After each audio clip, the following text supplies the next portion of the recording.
Welcome back. I hope you enjoyed the lunch. Perhaps a little bit of sun outside the hotel. But welcome back. We continue with the seminar on data and AI, especially data-driven bioservice. We continue with the program. I will ask on stage Mr. Jonas Reklaitis. Is that the pronunciation? Reklaitis? Reklaitis. Analytic engineer, state of data agency in Lithuania. And it's about data-driven preparedness. Lithuanian experience in implementing centralized data solutions for civil protection. Mr. Jonas Reklaitis, the floor is yours. Hello. Yeah. So, I'm Jonas Reklaitis. I came from Lithuania. I represent State Data Agency. I am responsible in the agency for integration and implementation of civil protection services. I will quickly introduce our organization, what we do, why I'm here. I will introduce some projects we done, the civil protection preparation system, and monitoring and management system, and how we see the future, how we can use all this data. So, in Lithuania, in the past 5 years, we had 3 large emergencies, like COVID pandemic, Belarus-European border crisis, and Ukrainian war refugees. And all these emergencies showed the necessity to have governmental data in one place, to have it fresh, ready to use, and using it to solve this crisis. And so all this led to change of statistics department, because before we were responsible only for statistics. After that, our organization is responsible for much more, like we prepared data for others to make it open so anyone could use it. We reuse health data. Also, we give some platform where people could do their research to solve problems we have. So, as others mentioned today, how to solve the conflicts with GDPR and other problems. So, civil protection. So, in Lithuania, we have 4 key players who are responsible for civil protection. So it's Ministry of Internal Affairs, Ministry of Defense, local municipalities, and national government. And so our first task in presenting was to collect all the data and to make it usable, to make it fresh, and how to do it. So the task was to collect all the data about civil protection engineering structures. So it is shelters, if something is falling from the sky, you want to hide temporarily in there. There are collective protection structures where people could stay for a longer period of time. They could even live there if they are displaced from their homes due to natural or man-made disasters. Civil defense sirens, they sound alerts, and evacuation points. If you need to evacuate population from some area, people should gather there and use it. So when we started assembling data, there was some mismatch between accuracy, freshness, maturity. I haven't picked all the data from Lithuania, but I can show you that, for example, some people provided data. We have 60 municipalities in Lithuania, so level of maturity is very different. So, for example, some evacuation points are located in Slovakia and Poland. But it's Lithuanian points, and some shelters are located in Egypt. And so we have also other problems like wrong addresses, wrong coordinates. So it's just extreme cases. And we use different coordinate systems in Lithuania. One is WGS, it's international latitude longitude, and we use local coordinate system, it is metric. And so we have address, we have different coordinate system, and all of these parameters don't match between them, and we need to flag this data and that's which one is good. So after the data is harmonized, we can use it for all different objects, like, for example, this LT72, it is guidelines for people how to survive for 72 hours in case of emergency. So this is first entry. Another part is preparation for emergencies. It's also view from application. Our Ministry of Defense, we are preparing for mobilization, and we need to know where food is stored, where fuel is stored, what kind of transport we can use, where is medicine, where is building material, and all this is shown here on the map. Also, there are some leading tables which can give you much more detailed information about all this, but different colors, different icons show different layers, so it's at the moment it is shown everything what we have. If somebody would be working it, and we have much cleaner view, and based on this data, our Ministry of Defense, we are preparing some instructions how to run and how to do in the future and how. And third key component is centralized crisis management. We are assembling information from key registries. It's pretty much live data from fire department, from police department, border control. There are several organizations responsible for cyber security. Also, there's meteorological data, traffic data, some other monitoring systems like radiation security and so on. And all these events are shown on the map. We are doing threat assessment, we are doing cross-referencing between timelines, between different registries, and we can do better informed decisions and warn public and information. So this is what we have, and last slide is what we striving to achieve. We have some test runs, and we think that it is doable.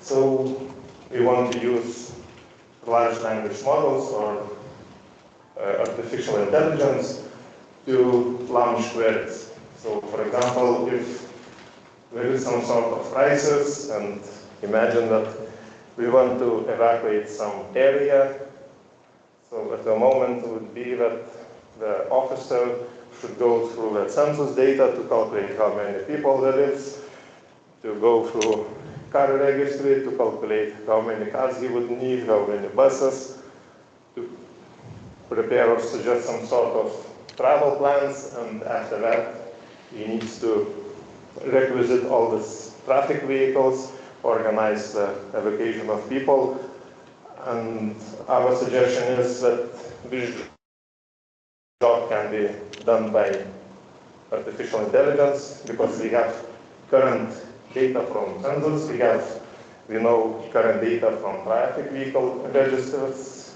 we have information from fire department, there are evacuation points, what kind of emergency it is. We even have traffic load data, so we can provide information directly for people that would say, hello, this is your government speaking, please proceed to this evacuation point, and other people to another, so you can distribute load on the evacuation points. You can estimate, you will get exact amount of how many people there will be. You can send buses, you can even choose the evacuation paths. So will these buses will be leaving in one file, or you want to distribute people in the network so it mitigates some other risks, and so on. And it can work on other models, not on evacuation. If you need to bring in some special equipment for emergency, you need to evaluate if that equipment can be delivered through the roads you have. Maybe you need smaller equipment, but it will arrive faster, and so on. So our idea is that we would give a task to the artificial intelligence, and it will provide some sort of scenarios, what could be chosen, how to use it. And as I mentioned, because we have structured data, it is fresh data, we can avoid hallucinations and other issues with artificial intelligence. So I think that's all I wanted to talk.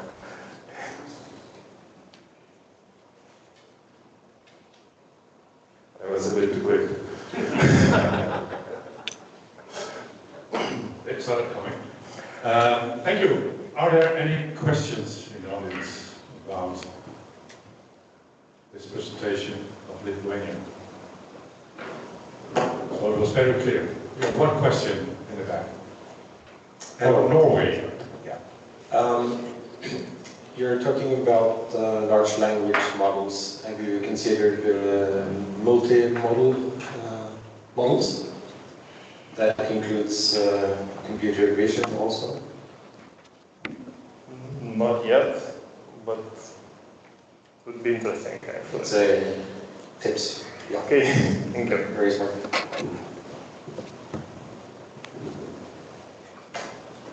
Any other questions?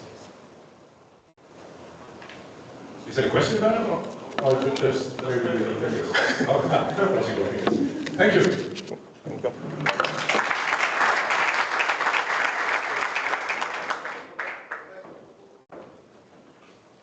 I'll let you first sit down, and I will ask you back.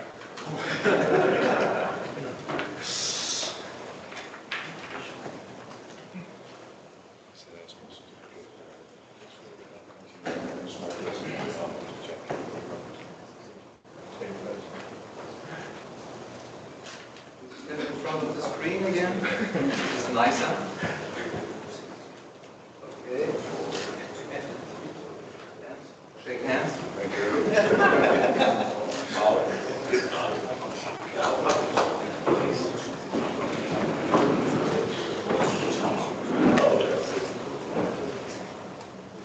Yes, I'm very pleased that now we go to a part, I call it like the international section.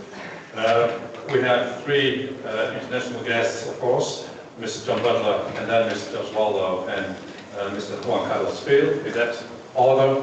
And now the floor to Mr. John Butler, current president of the Metro Chiefs from the United States. The floor is yours. Okay, thank you. Well, good afternoon, everybody.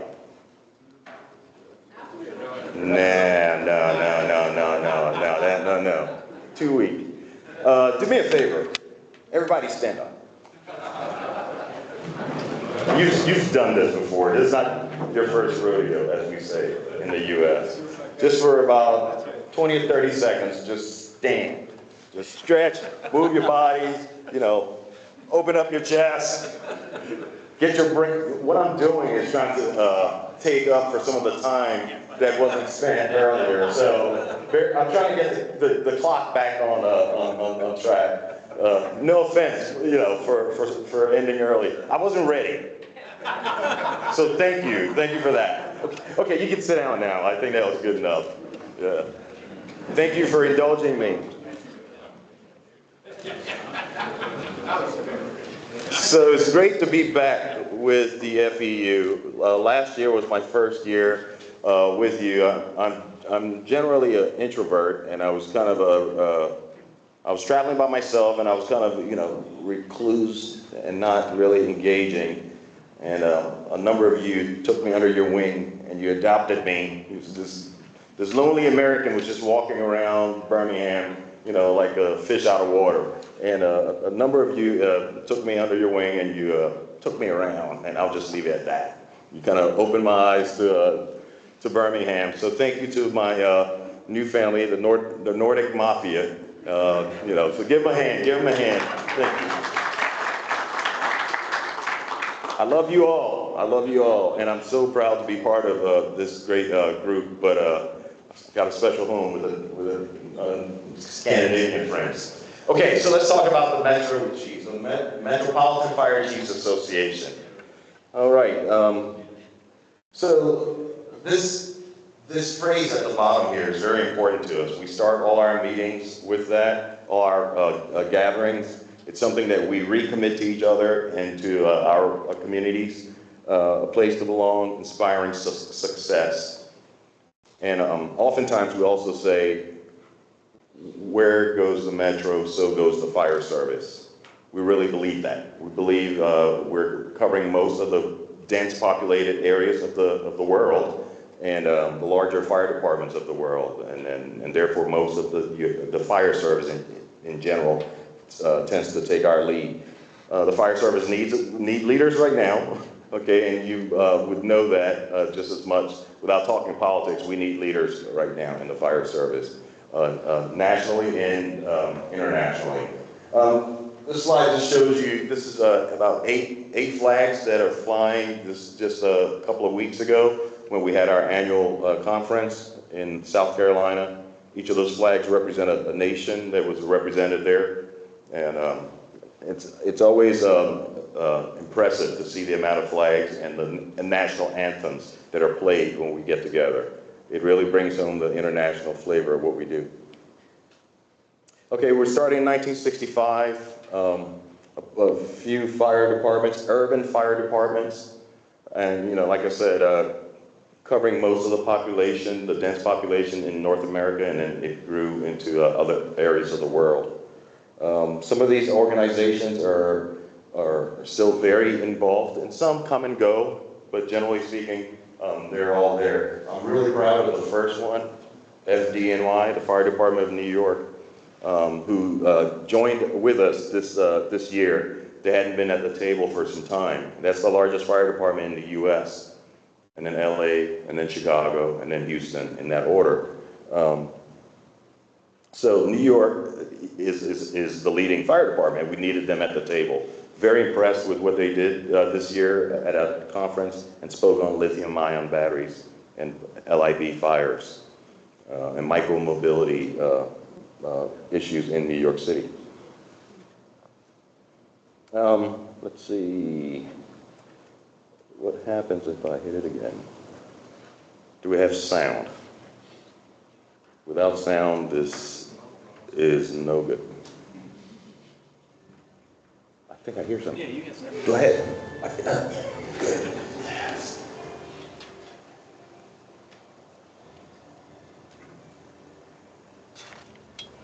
Can I make that go away? Metropolitan Fire Chiefs Association.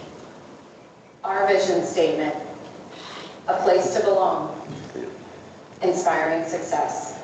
The Metropolitan Fire Chiefs Association inspires success through our commitment to fostering a sense of belonging in all aspects of our organization.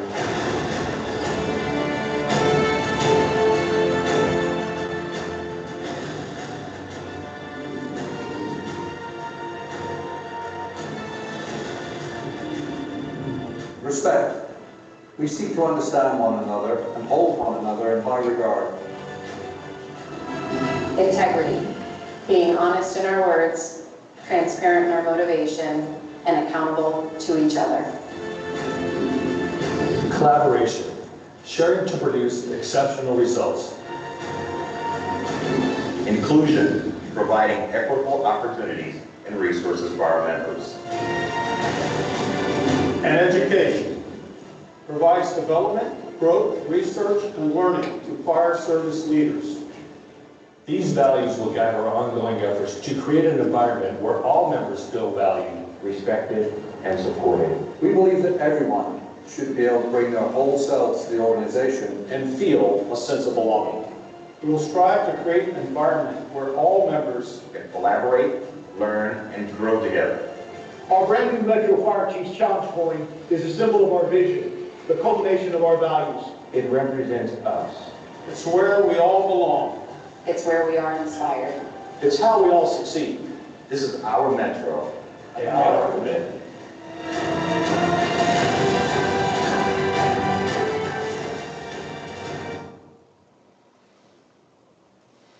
So yeah, those 5 words mean quite a bit to us, and we try to live by them.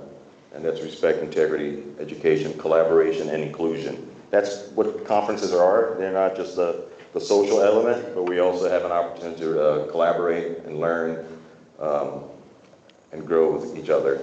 So the membership is chief fire officers, senior members, international members, and affiliates. So right now, you have to have a minimum of 300 fully paid career firefighters. It's the minimum threshold there. Okay. All our member groups are growing. The last time we checked, it was an increase of 8.22% growth. We had a very successful conference, like I said, in Myrtle Beach, South Carolina recently.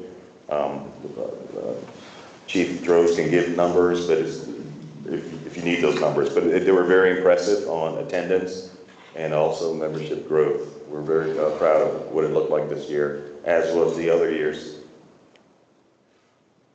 The map shows where our Metro members are across the world.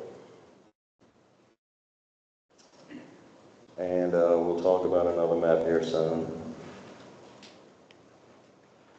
And we've been engaging in a few MOUs, and I'll touch on some a little bit more in detail. This is our recently outgoing president, our past president, Chief Ernest Malone. Some of you might have met with him in Cyprus. And then I followed him with our friend from Africa Fire Mission. We'll talk about that here shortly. And just because this is a great picture and with some beautiful people, I threw this one in. I mean, you know, I couldn't, you know, not throw this picture in the slideshow. Yeah. Thank you. Oh, yay, no problem. You're welcome.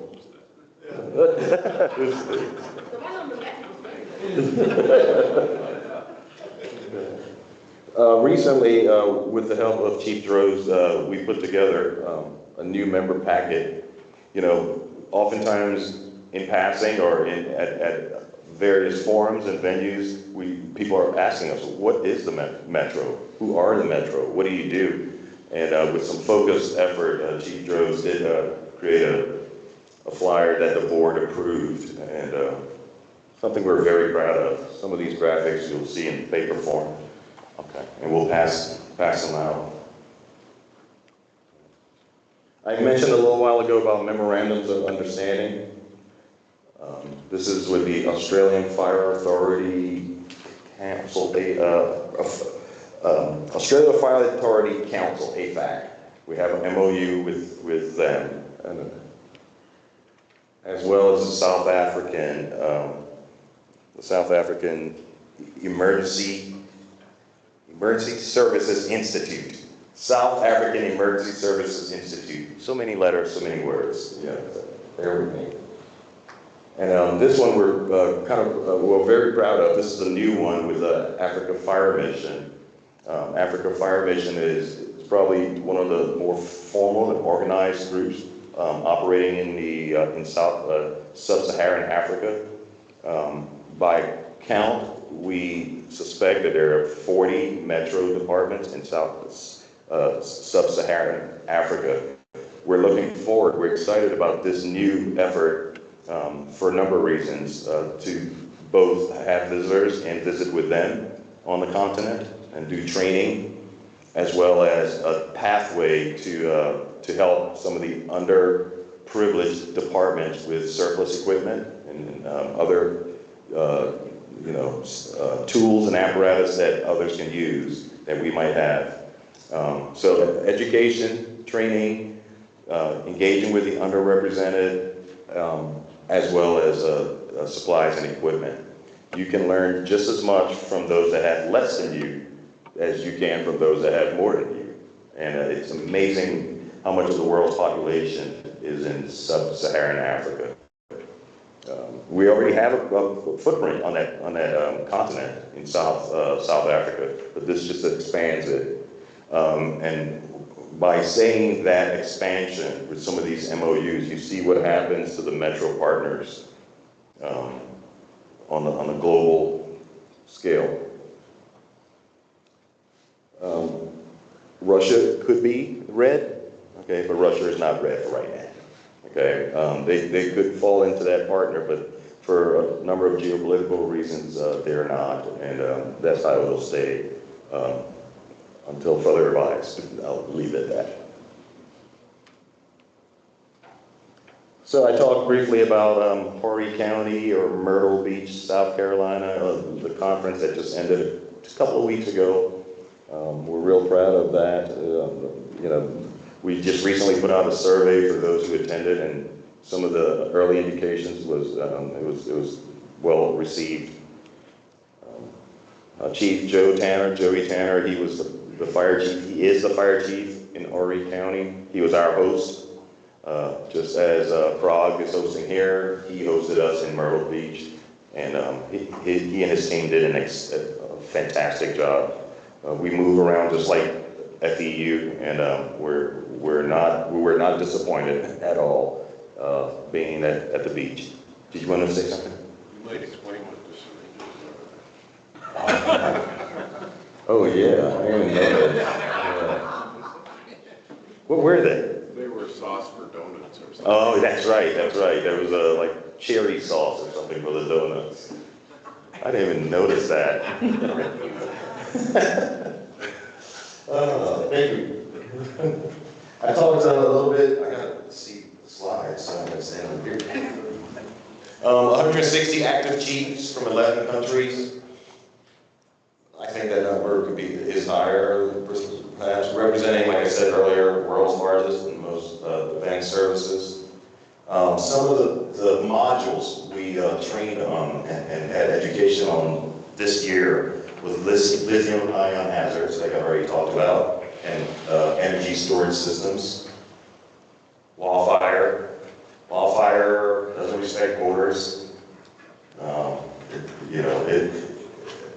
It's an international issue, and it doesn't stop at the nation's lines, the boundaries.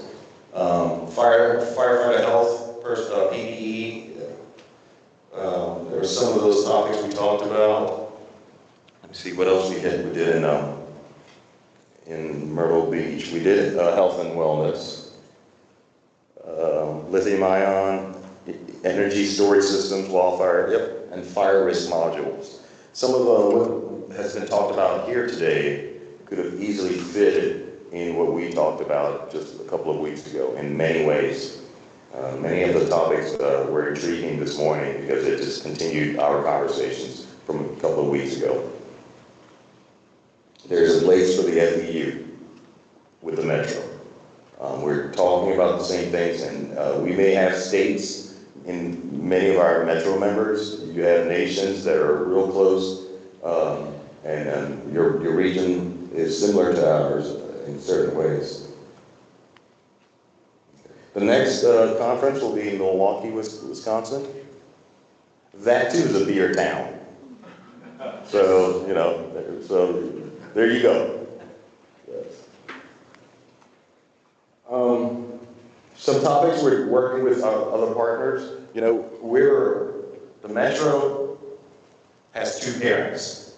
The Metro has one parent is the IAFC, represented by President Waldo, and the other parent is the National Fire Protection Association, NFPA.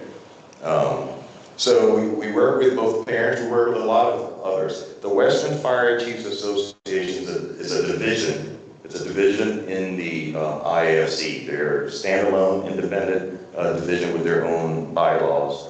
So in this case, we're working with them on apparatus supply chain. I don't know about your areas, but the price of fire equipment, fire trucks, is sharply going up. And the build time is ridiculously long. Generally speaking, it's a $2 million US dollar truck. And I just put an order in for a rescue squad, a long, heavy rescue squad, and it will take 52 months to build.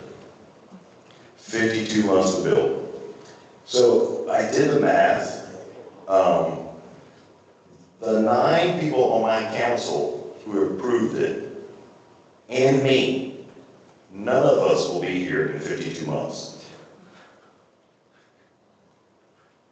There are 9th graders who will join the fire service after graduation, who's not even thinking about it. A 9th grader will be riding that fire truck in 5 years. We will all be gone, all the decision makers, and there'll be new ones. So that, so we're paying some attention to the price of fire trucks as well as the build time. And that goes for other equipment as well, ambulances and other types of tools we need to do our jobs. We're excited about our strategic plan. We spent a lot of intentional time on it. Some of the objectives was the member service task group, and that's to build a platform for members and focusing on recruitment for the Metro. The lead will be the Metro Secretary and the senior board member. We don't assign by name, we assign by position on who will lead those efforts. Another task group was international outreach. That should touch closer to home for you all in this room. We are talking about developing an international liaison position on our board and continue to develop the engagement opportunities with some of those entities I mentioned. There's some other entities that I didn't. NFCC, CTIF, International Association of Fire and Rescue Services. I already talked about AFAC. Organización de Bomberos Americanos, OBA. Yep, and Association de Jefe de Bomberos Mexicanos. Come on. Did you see me there? I'm trying to bring my best Spanish, so. I'm proud of me. I don't know if you are, but I'm proud of me. Did I do good? Okay. All right, so leadership development, that's something that we could all get behind. And we're working on an executive development program. It's aspirational. We still have some work to do with that to kind of refine what professional development will look like other than programs that already exist. It could overlap with the international initiatives because there are other programs here in Europe that we could engage with as well. So more to come on that. We still have to build it out. Communications. We would like to hire someone to help us with that. We're not all experts in a comms plan and developing one. And just some of the folks who are helping us, some of our senior members, executive committee members, the gentleman in the middle with the fruit on his drink is the liaison that helps us from the IFC and our government relations director. He's real good at helping with that. I talked about some of our senior members. These gentlemen have been around for a long time and bring a lot of wisdom to the table. Our secret sauce is the partners. We're really proud of how much we engage with the partners of the Metro. They are, without a doubt, the backbone of every fire and rescue senior executive, male or female. Partners, we all need that person, or most of us need that person. So we involve them in the Metro experience. And our sponsors as well. They're a big part. Anyone, Stefan and others would attest to it. We're proud that we engage with the sponsors. at every step of the Metro conference and the Metro experience.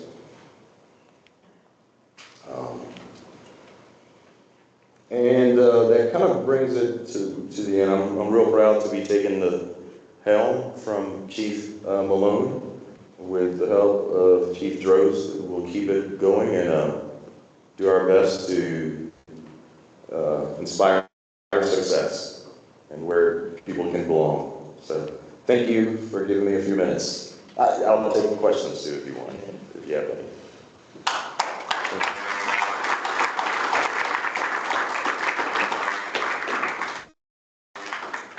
Any questions for Chief Butler?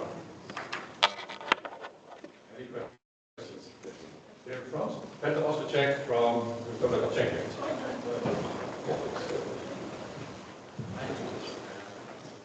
Thank you for this presentation because it's something very different if I look at the system in the US. If I try to combine how it's looking in Europe, how it's looking in different country in EU, and how it's, for example, in the Czech Republic. And how do you see, or how is success? How is the success of the Metro Chief if you want to set up some standards and you follow for all of your members, especially when you speak about the finance, when we speak about the time of the success, or how is the feeling about this? Okay, thank you. So I think the question, what I'm hearing is, have we been successful in establishing standards that are... Give us a second. Give us a second, Mike. You want to scroll yourself? Yeah, speak now. It wasn't working. Yeah. Standard is always challenging. You know, with the IFC and with others, it's a federated model. Even with the FEU standards that says everybody will do, shall do this, must do this. Those types of languages are pretty hard to achieve. The Metro does a lot with the NFPA and the Urban Fire Forum. It's a platform that we get together and come up with position papers, positions on certain things. It's real hard to say thou shalt and thou must. We'll be happy, we could share some of those positions papers as well. But would you agree that standardizing has been a challenge for Metro? Yeah, I think, well, to your point, the standard process within the United States is run through the NFPA that assembles technical committees from departments across the United States, and then for certain things, when you talk about standards of cover or deployments, there is a standard that was developed from one of those technical committees. So the advantage that the Metro has being part of the NFPA and the IFC, when there's a significant challenge, that standards making process can be utilized to address it. For instance, when I was the president of the Metro, we were going through a lot of active shooter events. And I was able to propose a new standard on active shooter that is now NFPA 3000. So that relationship does pay dividends. But the chief is correct in that many cases, a lot of the standards have to be adaptable for the current conditions within our member states and our member communities, which I suspect is very analogous to the European experience. Thank you. Thank you. Yes, Bert. Yes. Yeah. It's Bruggemans from Antwerp, Belgium. Yeah, John, and maybe it's also a question for the IFC. Maybe it's also a question for the IFC. Can you explain how you try to influence politics in DC with your organizations? He's going to cover some of that.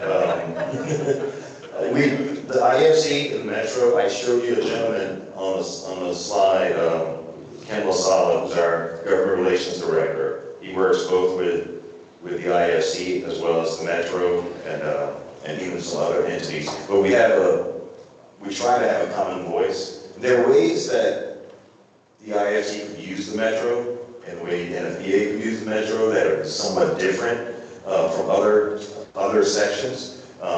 So yeah, we we are trying. We're trying, and we're trying to read off the same, literally the same hot sheet on what's important to the fire service in general. We're doing reasonably well walking, the same walk. Some things that are important, and I'll shut up.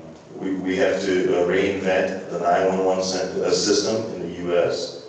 We have to continue talking about carcinogens in PPE, mental health. Let's see, what are some other big bullets for hot sheet stuff? Grants, yeah. Funding, the National Emergency Response Information System. We talk a lot about data and how to have reliability on the data and consistencies. So there's just a handful of topics that we're talking about across the board. Whoever will stop and listen to us, we're going to talk about it. We're very fortunate to have a National Fire Academy and a U.S. Fire Administration. Those things are at risk of not being there, so we're still advocating and pushing hard to make sure we have those resources to the North American firefighters. Thank you. Thank you. Well, I have one remark and one question. Next time, I will be invited or going to be present at one of your conferences. Watch out, Chief Butler. I've got pictures from your evening in Birmingham, and I will show you. Touche, yes, we'll talk about that. And one question, maybe a little bit sensitive, but I saw on your world map, with the colors, that there was an area that was still gray in color. It was Greenland. So Greenland is still gray on your map, on the world map. Which color is going to be on Greenland in the future?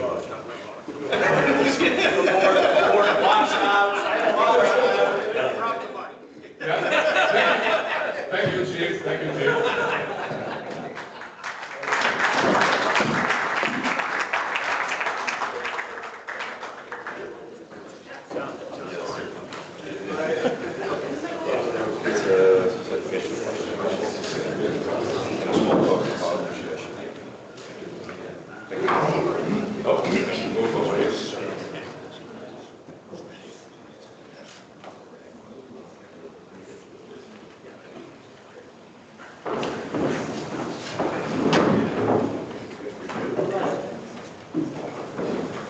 So next speaker is from the United States. It's the association we have a memorandum of understanding with. It's the International Association of Fire Chiefs.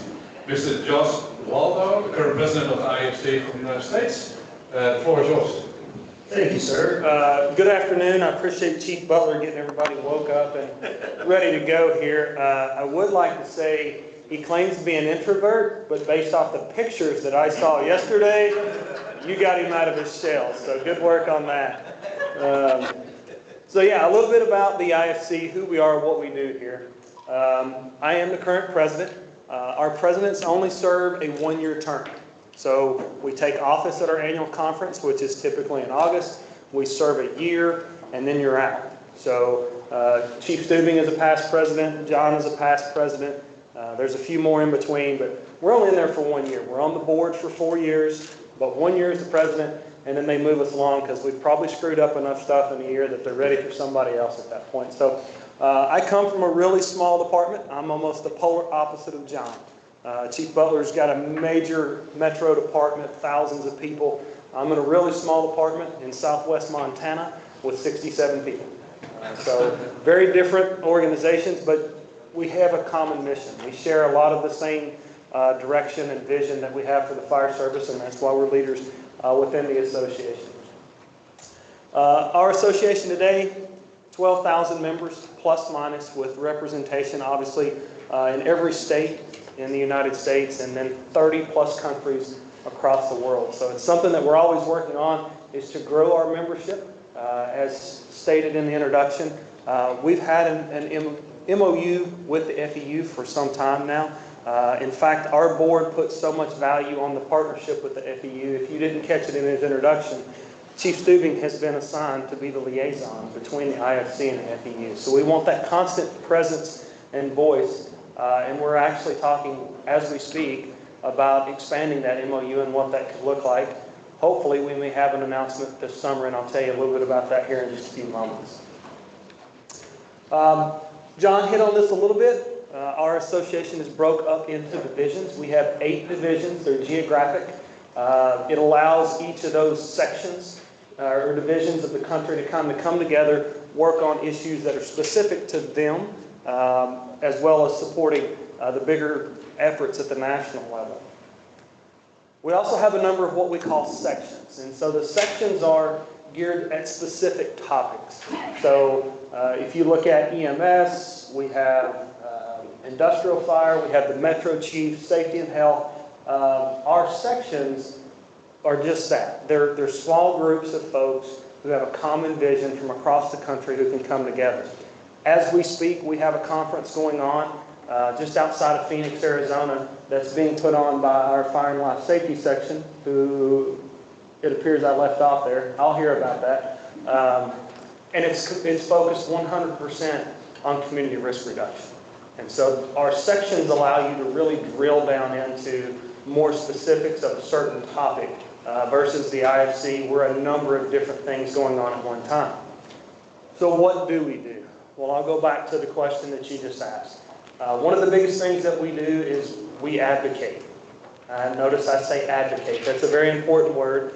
We are a nonprofit, so we do not lobby, but we spend a tremendous amount of resources, whether that's time, energy, and even a little bit of money, advocating for the fire service with our federal government. Whether that is attending meetings, sitting in offices, sending letters, we are constantly monitoring what's going on. And I'll tell you that right now it's probably the busiest time that I recall change in our federal government. Whether it's the funding that we receive from our federal government, right now we were receiving almost $800 million, a little south of that. That money's in jeopardy. And so if our country loses $800 million worth of funding, we've got a problem. Our U.S. Fire Administrator, who is a key component of this advocacy work, it is one of the premier faces of the fire service. That seat is vacant. We do have an interim. We're not real sure what's going to happen there. Our fire academy, as Chief Butler referenced, it's been closed since March. I could go on and on and on with the challenges that we have right now, but that's what we do as the Fire Chiefs Association, is we are constantly talking to our elected officials about why these are important and how they impact us and what that means to communities all across the country. The other thing that I think we do a really, really good job at is training and education. We put on a number of conferences throughout the year that people can come, get specific information, like the Community Risk Reduction Conference that's going on as we speak, all the way up to our annual conference, Fire Rescue International, that's in the summer. As part of Fire Rescue International, we have a very similar title to what you've seen here. We have an officer development program. And that is various levels of training, whether that's for the company officers, the chiefs, the executives of organizations, where they can come to the conference, get those trainings. One of the things we've done in the last 3 years to expand on that is now all of that training is available online as well. Sending folks to conferences can be expensive, as we all know. So having that opportunity for members of our organizations to get that same training without having to travel and be away from their home agency has been a huge step forward for our association, and as we continue that training and education, a component of what we do. The last two I would combine, leadership and support. We do a number of different things as they come up. Most of you may have saw the wildfires in California back in January. Myself and our CEO, Rob Brown, we flew out there to be boots on the ground to just say, what do you need? How can we help? That's what the Fire Chiefs Association is for. We have a lot of things that work hand in hand with our labor group, the International Association of Firefighters, whether that is what we call our Labor Management Alliance, where we come in and we help organizations that are struggling. If they have a bad relationship or there's an issue they can't get past between leadership and labor, we can step in and help facilitate that. That's a program that we're just recently revamped. Super proud of that, as well as the Wellness Fitness Initiative. It's another partnership that we have with the IFF, where we can go in and help departments with their physical fitness programs, and it's signed off by both leadership and labor, which is super important. So we do a number of different things in those spaces, but really it's an ever-moving topic. What's going on in the fire service, and where can the IFC plug in and help? So some of our international footprint. Some of you may be aware of this, the 1 billion readiness program through the UAE. We're proud to be a partner with that, with 34 other countries who have signed on. Part of what we are doing to help with that is we're collecting a lot of this data. We're collecting a lot of this information, and I'll show you a slide here in a second. One of the things we are pretty good at, I think, is data collection and reporting out. So that's where we're helping with the UAE and the 1 billion preparedness program. Super excited to be a part of that. It was a great kickoff in January. I had to think about that for a second. In fact, they're going to be at our annual conference this August, so we're excited to have them come over and give us an update about what's going on with that initiative. We also work with Saudi Aramco. This has been a very successful, long-standing program of the IFC. They send their firefighters over to the United States, and we embed them in fire departments. They are not just ride-alongs. They are not just observers. They're working firefighters. They are gaining experience and knowledge in a real fire station in a busy environment, and then they take that back to the Saudi Arabia. We've had over 200 graduates, 14 different cities participate in this. The other part of it that we do is we will send instructors over to Saudi Arabia and offer the officer development program. And then as recent as November, myself, Chief Butler, Chief Stubing, we were there. We were over there offering this training to Saudi Aramco. And one of the things that we noticed was that any of their members who had been over to the United States or who had been through the program and now was back working in Saudi Arabia had a very different perspective than those who had just joined the program. So it was kind of neat to see how that program is influencing those people as they move through their leadership journey. As I said, they are working firefighters. So the members who come over and we put them with fire departments from across the country, they're getting real-world experience and they're building their network. As you can see here, the friendships that a lot of these folks build carries well beyond their time here or over in the United States. And that is just the true value to me anytime we get together, is the network and the friendships that we make and carry on. Not only are we in the Middle East, we've expanded down into South America. We are helping some folks down there in Mexico with training.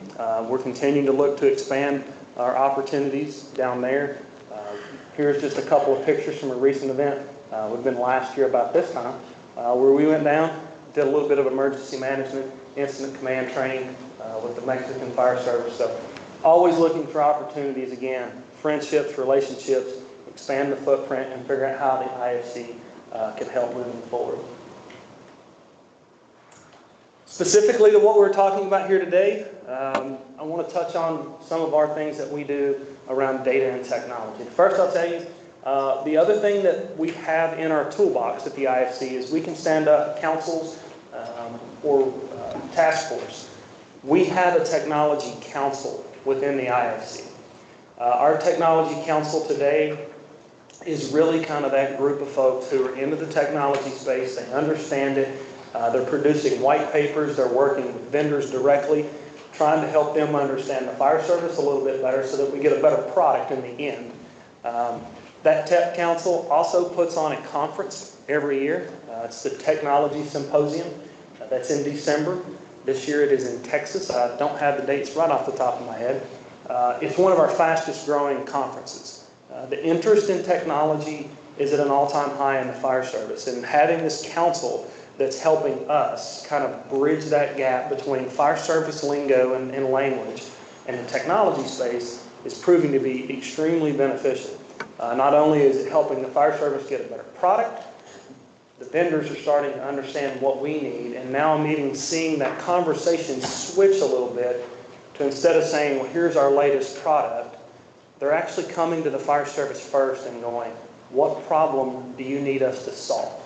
So the relationship is getting extremely strong between fire in technology, and I attribute that a lot to the work our Tech Council has done.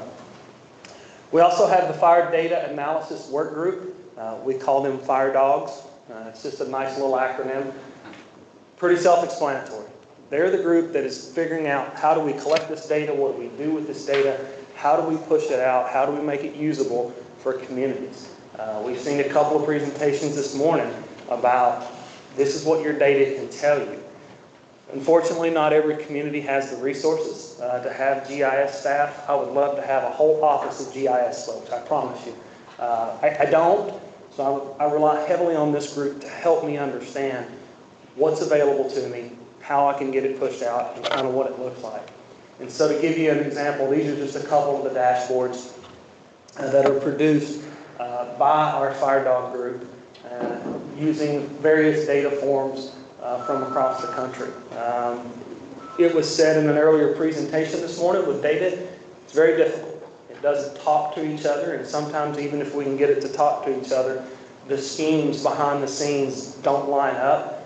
And so even though the data talks, it doesn't know what it's saying to each other. So having this group here has been extremely beneficial to us. So when you put our Tech Council, our Technology Symposium, and our Fire Dog group together, we're doing a lot of work in this space. And we're, again, trying to make it user-friendly for the fire service, or the fire chiefs who are trying to navigate all this, amongst 100 other things in their day-to-day workspace. So I've referenced it a few times. I want to extend the formal invite. So our conference this year is in Orlando, Florida. It will be August 13th through the 15th. We will have the tech folks there. So if anyone's interested in coming over, we'll make sure to get you hooked up with our Technology Council or the Fire Dog group, or both, whatever interests you. And then one of the things we're working on as we speak is making sure that we have a dedicated spot on the expo floor for our international friends. We want you to be able to come, talk about what you're doing, share your information. The folks from the UAE will be there to talk about the 1 billion preparedness project. So we're trying to be the conduit internationally to keep this conversation going, not just here, but everywhere we go every day throughout our profession. So with that, I'm happy to answer any questions. Hope to see everyone in August. This is my first FEU, so I'm not the introvert that John is. So hopefully I behave myself and I don't get put in any pictures tonight. Thank you, Chief.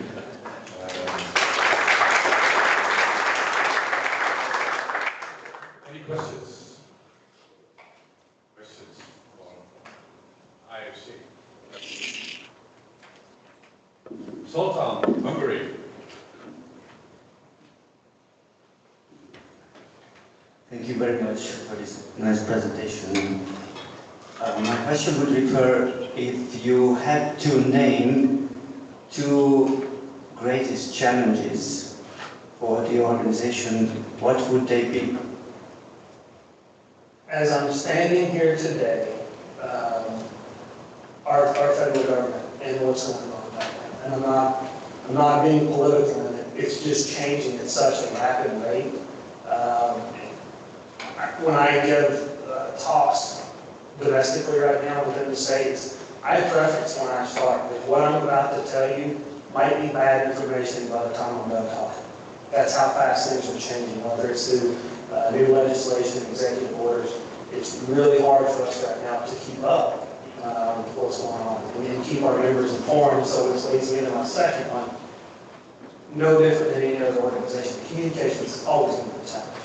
Always. From Chief Stubing to Chief Butler to myself, I almost feel like sometimes we're over-communicating, and it still amazes me how, as we travel around and we talk to groups and associations, how unaware they are of some of the things that are going on, even though I feel like I've sent that email, I've done that social media or that video more times than was necessary, but we're still not getting the complete message out there. Hey, Chief Waldo, thank you.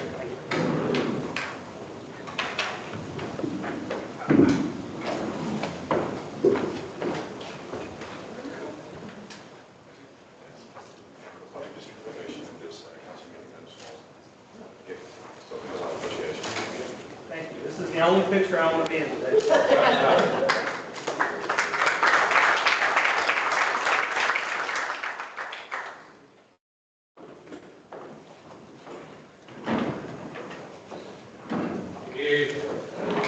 Es un honor tener aquí el presidente de la OVA. Tenemos un MOU con ellos y una larga colaboración. Jefe Juan Carlos Gil, tenga la palabra, por favor. Muchas gracias, Esteban. Y un momento, necesita realizar la traducción. Exacto. Muy buenos días a todos. Mi nombre es Juan Carlos Gil. Soy presidente de la Organización de Bomberos Americanos, OA, y presidente de Bomberos de Chile. Good afternoon, everyone. My name is Juan Carlos Gil. I'm OVA's president and Chile's firefighters president also. Quiero comenzar agradeciendo a Steven por su invitación, presidente de FEU, a la señora Anna Anderson, secretaria de la Federación Europea de Bomberos, y al señor Peter Ochlejczak, subdirector general para el Sistema Integrado de Rescate y Gestión Operativa de Bomberos de República Checa, Praga. I will begin by thank you, Mr. Stefan Weber, Anna Anderson, and Peter Ochlejczak. Gracias por su hospitalidad y por impulsar y promover estos espacios que nos permiten intercambiar y aprender uno de nuestros ejemplos para los bomberos de América. Thank you for your hospitality and for promoting these spaces that allow us to exchange experience and learn from one another to improve our respective fire services. Estamos orgullosos de la alianza entre OVA y FEU y de su crecimiento año a año. We are proud of our relationship with OVA and FEU and how it continues to grow each other. Hoy voy a compartir con ustedes un poco sobre nuestra organización y el trabajo del último año. Today I will share some information about our organization, our work over the past year. Para luego abordar el caso de estudio de inteligencia artificial en los cuerpos de bomberos de Chile. And then move to a case study about the use of AI in Chile's fire services. ¿Qué es la Organización de Bomberos Americanos, OVA?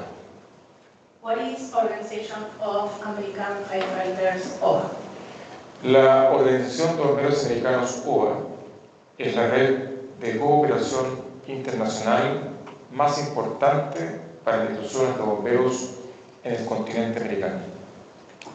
OVA is the world's most important international cooperation organization for firefighting institutions in Latin America and Caribe.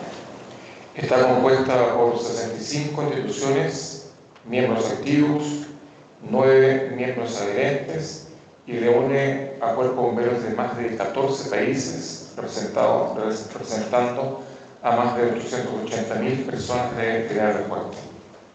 It is made up of 65 active members, 9 associates, and brings together 5 departments from more than 14 countries, representing over 880,000 first responders.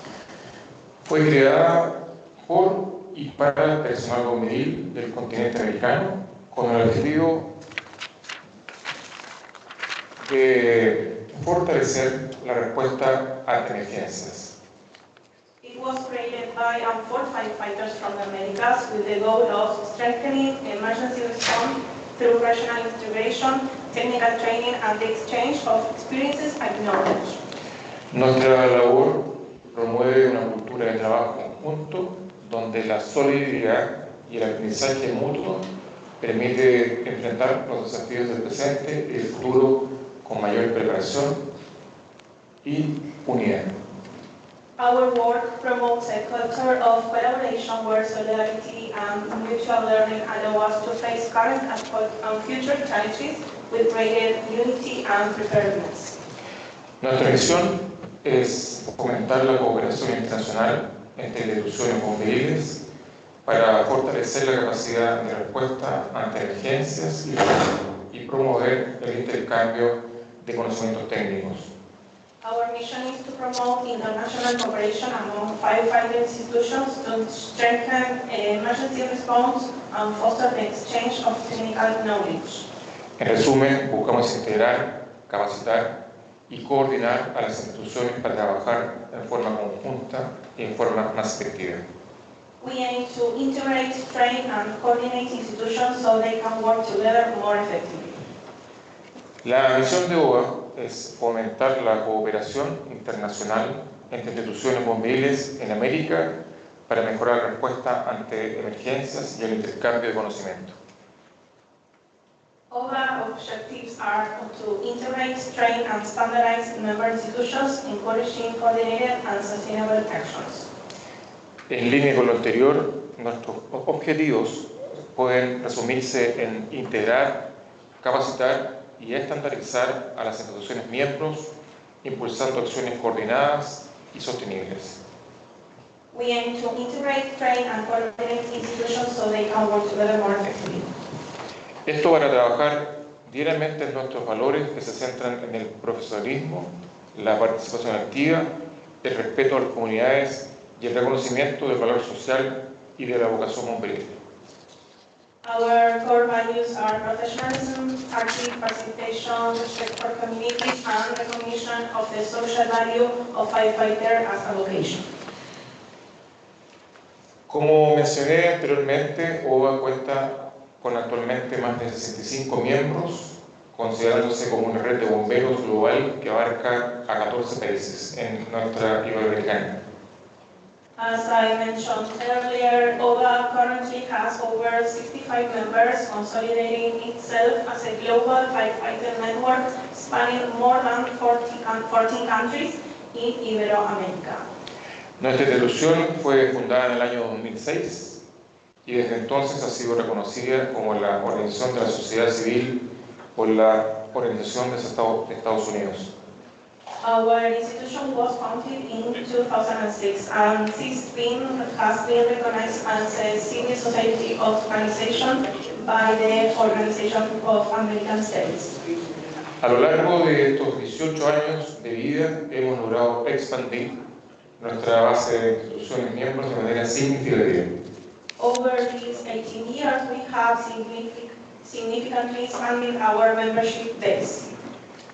Asimismo, hemos sido galardonados con premios como el de Mejor Iniciativa, otorgado por la Fundación MAFRE, España, y hemos establecido alianzas estratégicas con organizaciones de renombre, como INSARAC, UNESCO, el BID, Metro Friendship, Caribbean Chief y CTIF. We have also received awards such as the Best Initiative from Fundación MAFRE and have established strategic partnerships with organizations like INSARAC, UNESCO, IDP, Metro Fire Chiefs, Caribbean Chiefs, and CTIF. Las organizaciones que forman parte de OA comparten un fuerte compromiso con el avance de los servicios de bomberos y emergencias en las Américas. The organizations that make up OVA share a strong commitment to advancing fire and emergency services across the Americas, often facing common challenges in training, resource management, and the integration of new technologies. En este contexto, la aplicación de la inteligencia artificial, tema que hoy día voy a tratar según lo que aplicamos en Bomberos de Chile. In this context, artificial intelligence is an emergency and increasingly relevant topic in Latin America, and the President will share a case study from Chile's firefighting services. Aunque su implementación aún se encuentra en etapas iniciales en muchos países, la inteligencia artificial presenta oportunidades significativas para fortalecer la capacitación de los bomberos, apoyar la toma de decisiones y mejorar la preparación operativa. Although implementation is still in early stages in many countries, AI presents significant opportunities to strengthen firefighter training, support decision-making, and improve operational readiness. ¿Cómo aplicamos hoy la inteligencia artificial en bomberos de Chile? How we apply today AI in Chilean fire services. Para ilustrar estas oportunidades, realizaremos ahora un estudio de casos en Chile, donde los servicios de bomberos están dando pasos innovadores para explorar el uso de la inteligencia artificial en sus operaciones. We will look now at a case study from Chile where fire services are taking innovative steps to explore the use of AI in their operations. Servicios en Chile. La modernización se ha ido incorporando gradualmente en diversas áreas de las operaciones de bomberos, equipamiento, uniformes, equipos de protección y herramientas. Modernization is gradually being incorporated into various areas of fire operations: equipment, uniforms, protective gear, and tools. No obstante, los avances significativos de la inteligencia artificial pueden aplicarse en diversas áreas, tales como la optimización de los sistemas de despacho en las centrales de alarma, las mejoras de los sistemas de alerta y prevención de incendios forestales, y también en la optimización de las telecomunicaciones, el apoyo del Sistema Nacional de Operaciones para grandes emergencias y el desarrollo de programas de capacitaciones más efectivos.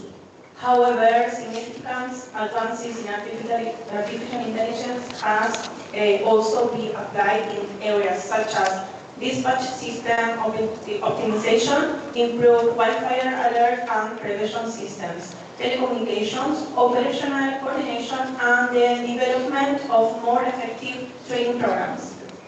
Planificación de respuestas ante las centrales de alarmas. La planificación en ruta ha llevado a la mano avances tecnológicos que han permitido la implementación de algoritmos en los sistemas de despacho. Technological advances have enabled the use of algorithms in dispatch systems, optimizing these routes. This improves operational efficiency, reduces fuel consumption, and most importantly, decreases the emergency response time. Esto no solo mejora la eficiencia operativa, sino que también contribuye a reducir el consumo de combustible y, lo más importante, reducir los tiempos de respuesta ante emergencias. Se adelantó. GPS. Además, la implementación del sistema GPS en los vehículos de emergencia se ha convertido en una herramienta clave. The use of GPS in emergency vehicles has become a key tool. Estos sistemas permiten monitorear en un tiempo real el movimiento y el despliegue de las unidades operativas durante las emergencias.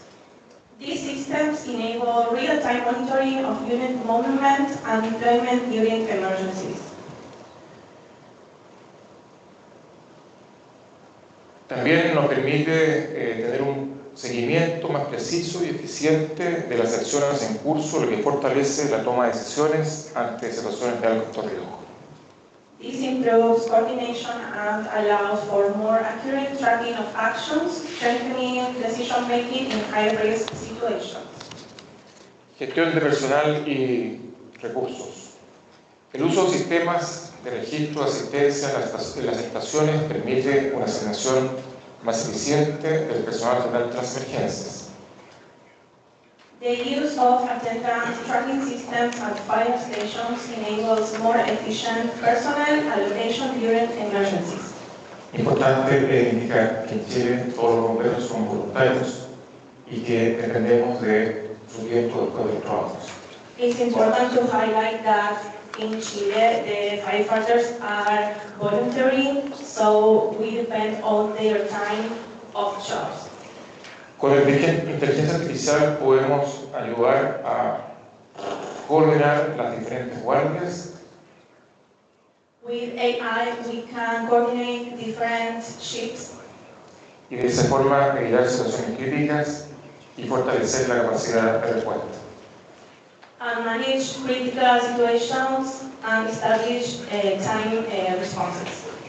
En cuanto al mantenimiento de nuestros vehículos, pudimos implementar algoritmos para monitorear el estado de ellos, de sus herramientas, anticipándonos a posibles fallas antes de que ocurran. Regarding maintenance, departments are responsible for managing equipment, can use algorithms to monitor the condition of vehicles and tools, anticipating failures before they happen. Este enfoque no solo mejora la seguridad operativa, sino que también ha demostrado ser muy eficaz para reducir los costos de mantenimiento y extender la vida útil de los equipos. This not only improves safety but also helps reduce maintenance costs and extend equipment lifespan. Quiero hacer un paréntesis de indicar de que lo que han hablado anteriormente de inteligencia artificial lo estamos nosotros aplicando recientemente en Chile.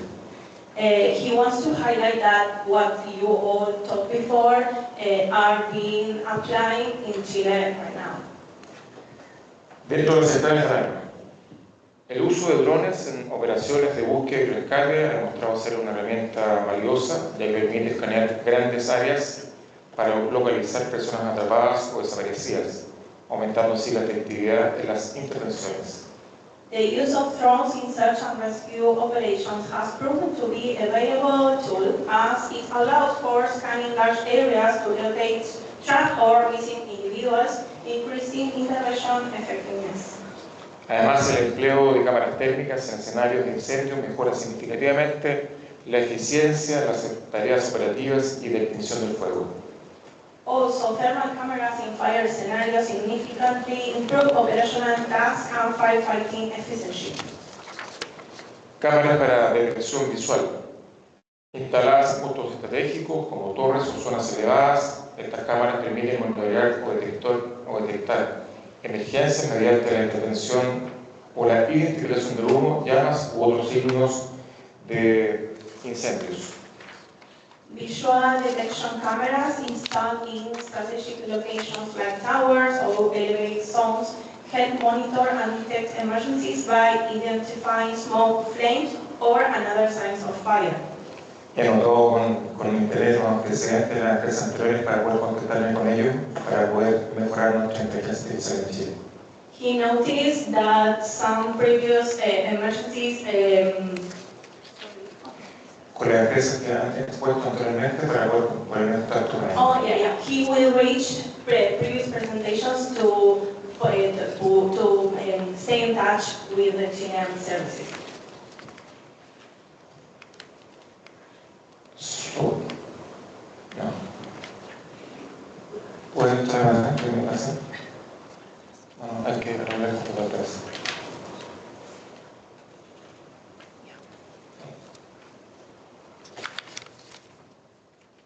En simuladores. El uso de simulaciones o simuladores en entornos virtuales permite desarrollar entrenamientos más inmersos y realistas, adoptando los escenarios en función del desempeño de cada bombero. The use of virtual training simulators allow for more immersive and realistic training, adapting scenarios to each firefighter's performance. Uniformes. La inteligencia artificial también puede integrarse en el equipamiento de protección personal, como cascos con mirillas y trajes para monitorear signos vitales, detectar la presencia de gases o sustancias químicas peligrosas, detectar y retroalimentar con estas alarmas en tiempo real los peligros para los bomberos. AI can also be integrated into personal protective equipment such as helmets, masks, and suits to monitor vital signs, detect hazardous gases or chemicals, and provide real-time alerts or feedback. Indica que estamos haciendo pruebas en este momento con proveedores en Chile respecto a este tema de los uniformes a través de inteligencia artificial. Right now, we are testing these things in the uniforms in Chile. En incendios forestales. La inteligencia artificial está desempeñando un papel cada vez más relevante en la gestión de incendios forestales. AI is playing an increasingly important role in wildfire management. Veamos algunos ejemplos clave con esta tecnología que pueden transformar de manera importante lo que detectamos en prevención y respondemos ante estos desastres. Let's take a look at some key examples of how this technology is transforming the way we detect, prevent, and respond to these disasters. El trabajo colaborativo entre diferentes instituciones, como por ejemplo el Servicio Nacional de Prevención y Respuesta, SENAPRED, CONAF, CORMA, han hecho posible análisis de diversas fuentes de información, incluidos datos históricos de incendios, condiciones meteorológicas e información geográfica, para predecir la probabilidad y la intensidad de futuros incendios. Collaboration between public and private organizations allow for progress in emergency preventions. Joint efforts between Chilean firefighters, National Disaster Prevention and Response Service, the Chilean Wood Corporation, and the National Forestry Corporation have enabled the analysis of various data sources, including historical fire data, weather conditions, and geographic information, to predict the likelihood and intensity of future fires. Importante también que dices que Chile es un país con incendios forestales importantes en el verano. Chile has major wildfires in summer. Y este año los incendios disminuyeron, ya que se aplicó inteligencia artificial en poder detectar el avance de ellos. This year, the wildfires decreased thanks to the AI that prevents the advance of that wildfires. Fue muy buen aliado de la inteligencia artificial este verano para nosotros en Chile. It was a great ally this summer for us. En definitiva, la inteligencia artificial en este tipo de servicios nos ha ayudado a poder empezar a trabajar y demostrar una mejor resultado ante estos siniestros. In summary, the incorporation of AI into fire services is not a distant goal, but a real opportunity already taking shape in our region. The collaborative work in Chile shows that when public and private actors come together, progress is possible. Muchas gracias a todos por su tiempo y por compartir esta visión de una América más segura y solidaria. Juntos estamos fortaleciendo los pilares de trabajo que impactan y transforman nuestras vidas. Thank you all for your time. We are together strengthening the foundations of a vision that impacts and transforms lives. Thank you. Thank you. Are there any questions? ¿Hay alguna pregunta? En español, si es posible.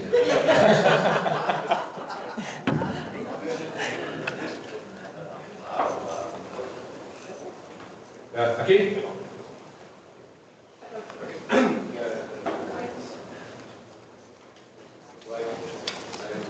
We want to know something. Please in español. Thank you for this interesting presentation. I know that in Chile you have also the problem with forest fires, and on your last slide we saw that you try to implement AI also in the area detection. Do you use I sort of use the thermal cameras or something like this? Do you have some experience also with using of the satellite images and others for the rapid forest fire detection, or what is the idea in Chile with the forest fire? Que ellos también tienen problemas con los incendios forestales y si ustedes tienen experiencia con satélites también para detectarlos. Estamos recién aplicando experiencia contra satélites con la Fuerza Aérea de Chile, que nos ayuda a nosotros en esa parte. También estamos trabajando con la Fuerza Aérea de Chile. We are now working with Air Force in Chile, working with satellites and making progress with that too. Any other questions? No? Gracias, Juan Carlos. Sí. Y tengo un pequeño recuerdo para usted.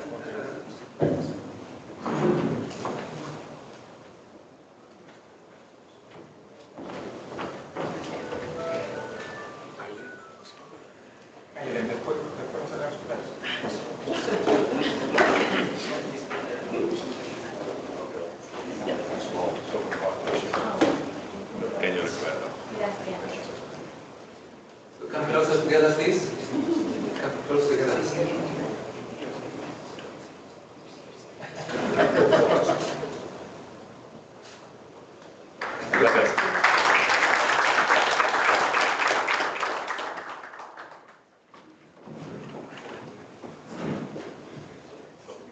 It's 3 o'clock. We are a little bit ahead of program, so my suggestion will be to have a coffee break until 3:30, so it's 30 minutes, and then we start at 3:30 on the last part of this program. It will be an interactive breakout session. If we speed up like this, it will be a little bit earlier finishing today. So coffee break now.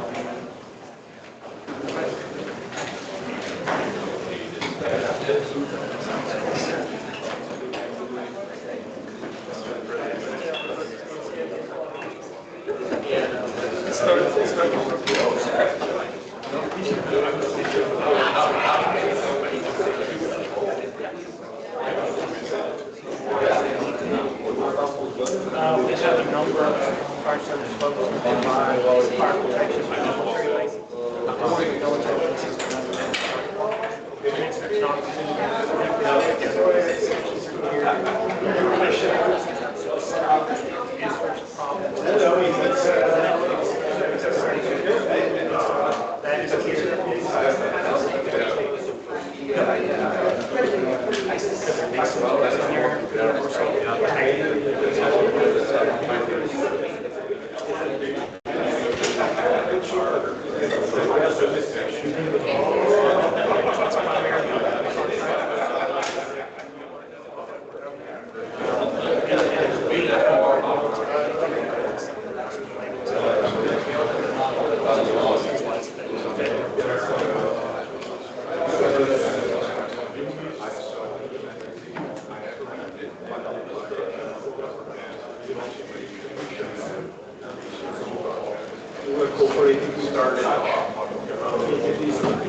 Yes, that's a good way to say it.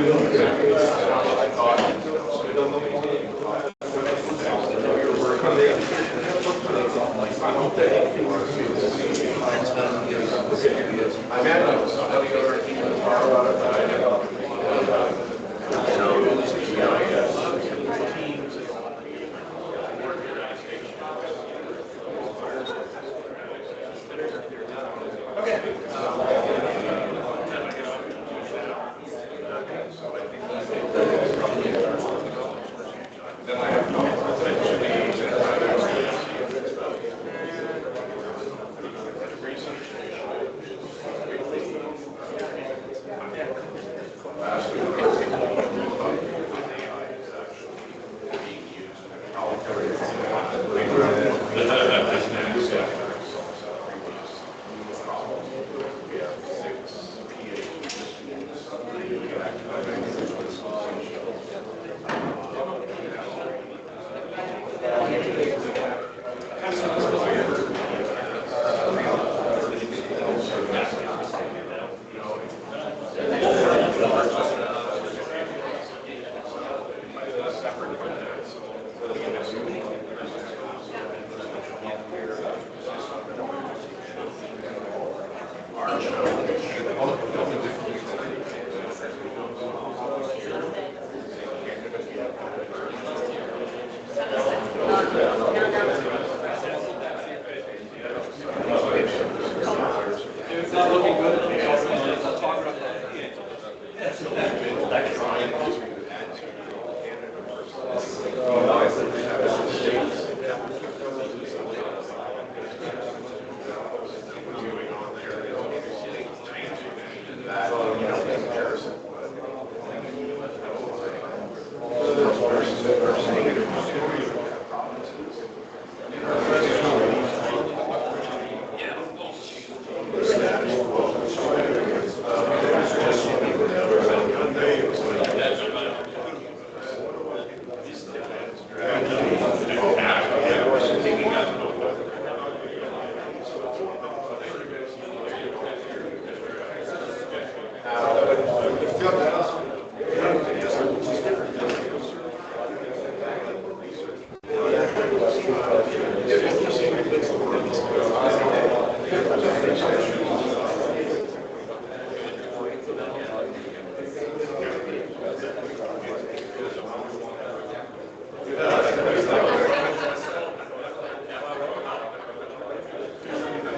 I thought I would just take the opportunity of the coffee break to show you a brief example of the computer vision.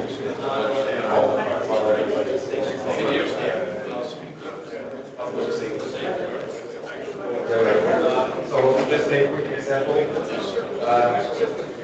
The AI was told to detect yellow boxes on the ground as an example.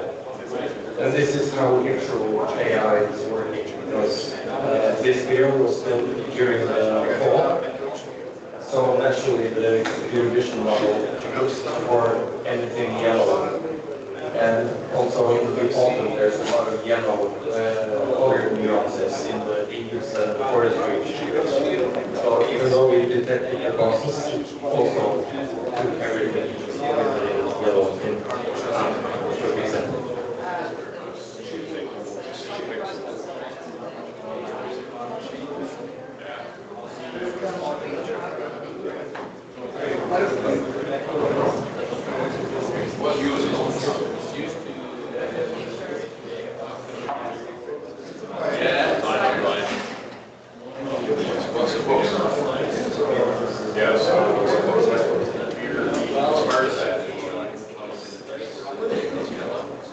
If you're interested, I would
There was.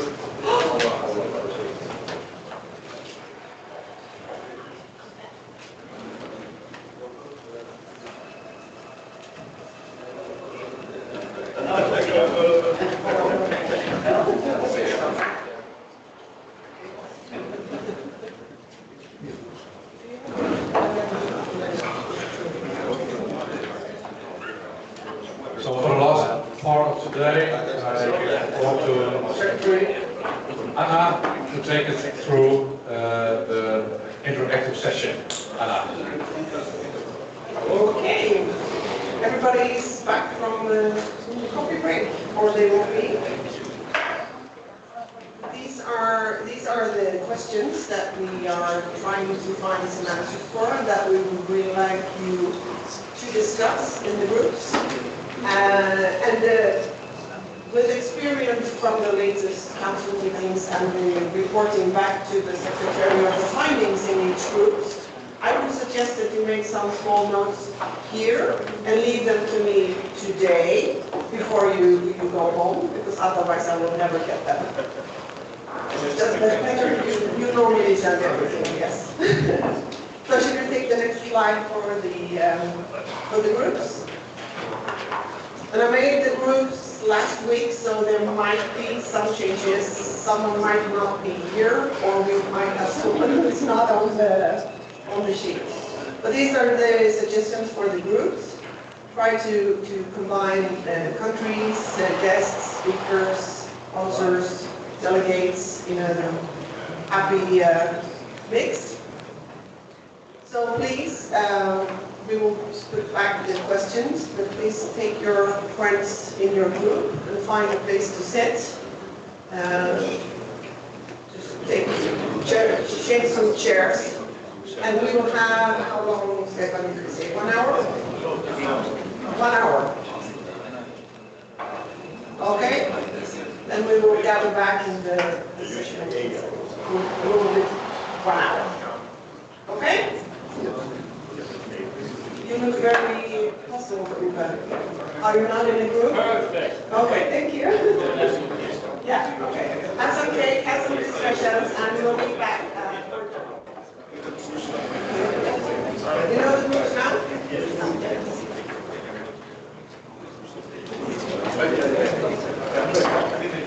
You can choose your group leader, yeah.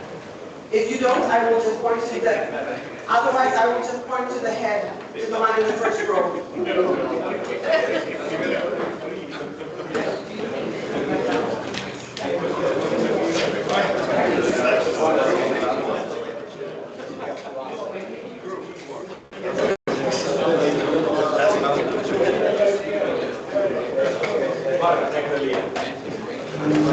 Group two.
Near the window or?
Select the language, you have to detect what language the person itself, and you tell the system that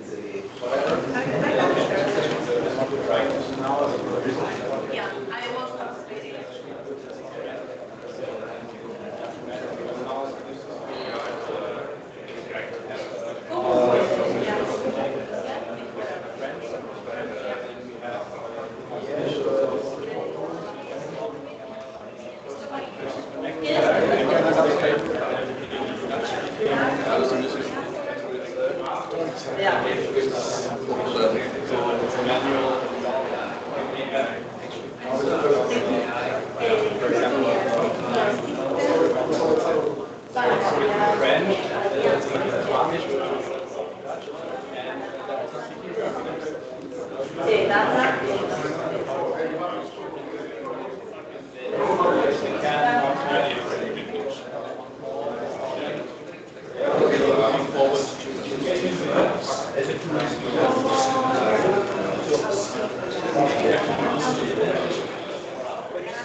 ¿Cómo puede la? Who wants to try?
There's nothing also conversation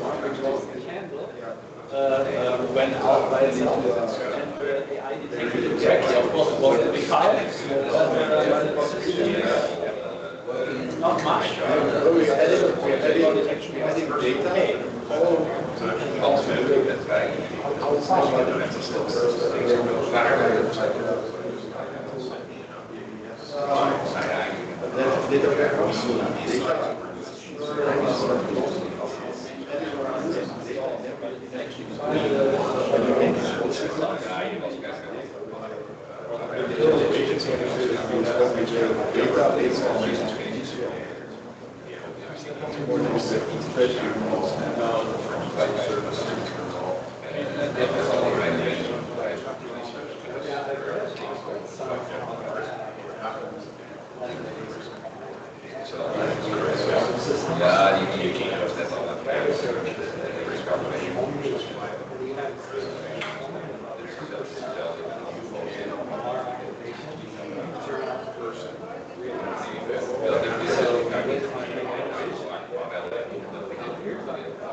Yeah.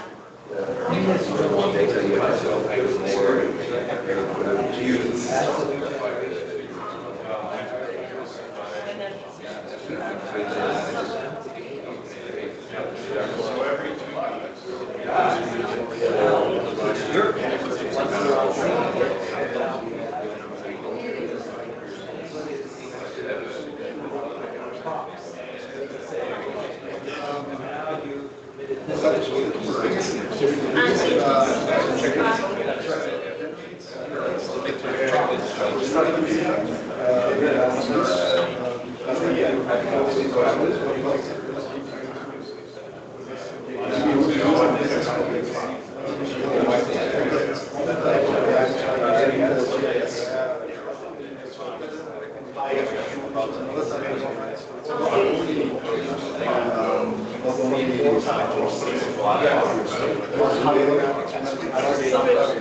Then you would need all these data combined somehow, so you can then switch you off.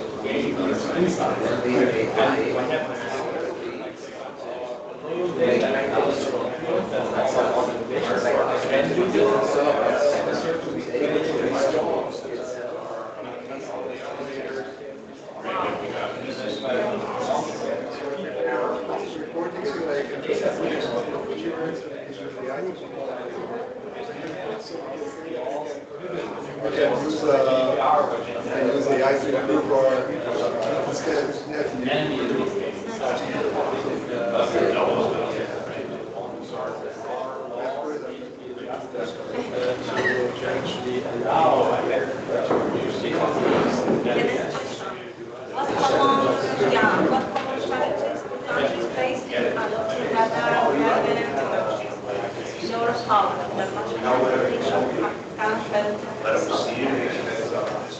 The most challenge of this data protection those who want to collect data, who want to improve something, and then people say, no, that's not good. This is forbidden.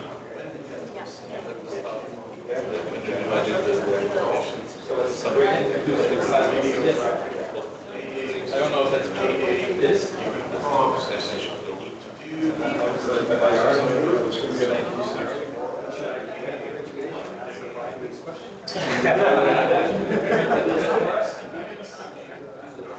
See what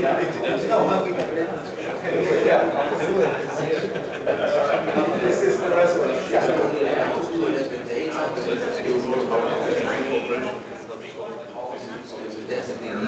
You cannot share the data with much, just the legal what we have to it's also about the machines. The problem is because of outside data. With legal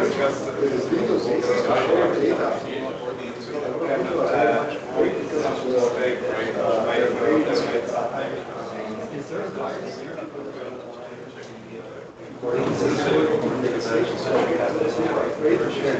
even though the price is legal reason to share Cannot be solved by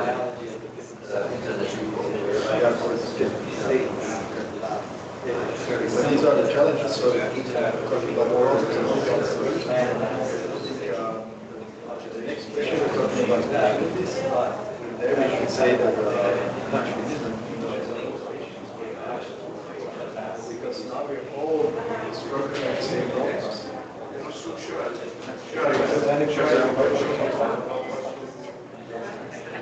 When they calculate open finance, you have to check if you know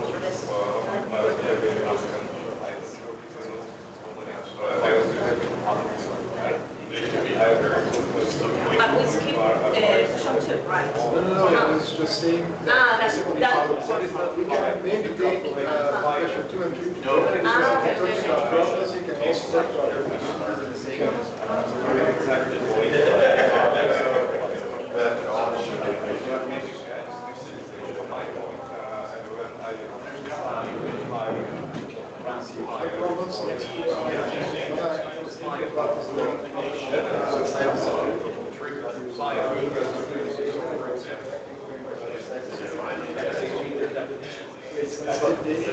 Everybody needs to agree on the definitions first.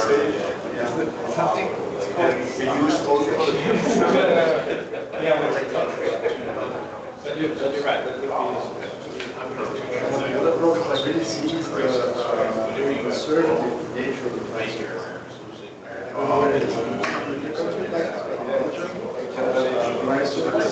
Very conservative, very reluctant to change our technologies. So that's really something we are.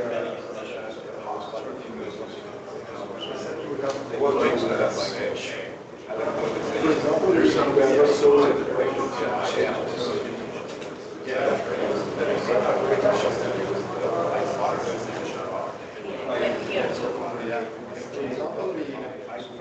change from paper plans to digital plans.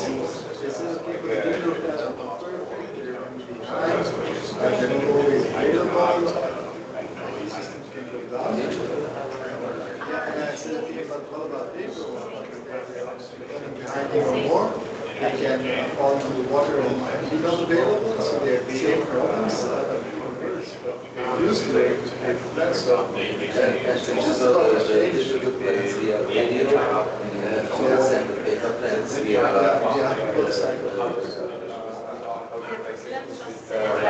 Maybe an opportunity for changes, for changing people mind is the use of ChatGPT nowadays is ChatGPT.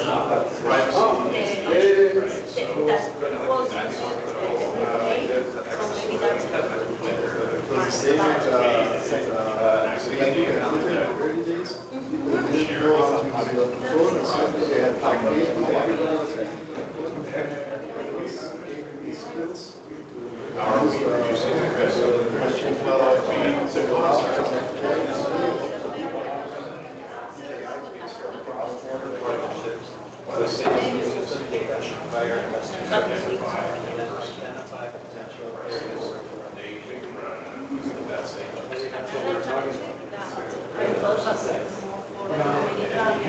The access to funding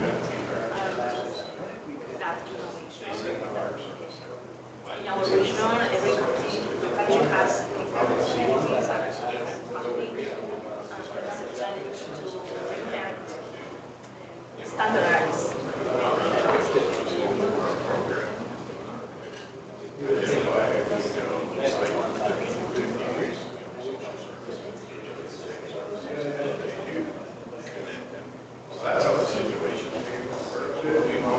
Strong challenge.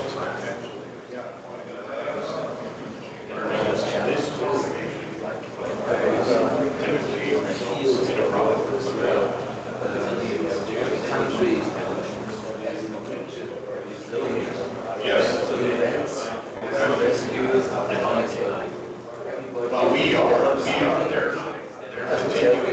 Please continue. A lot of work is done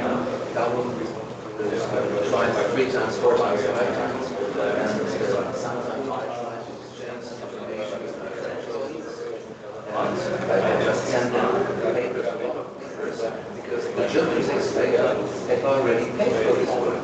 Why should the French pay for it again? Just take it, copy it, and sort out the and pick out the excellent things, the very good, and vice versa. We should. Well, John says it's changed. Yeah. We should require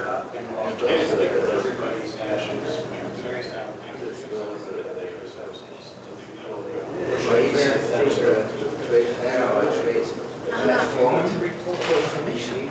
I mean, it should be easier. All information anybody ever work on this? So thank you.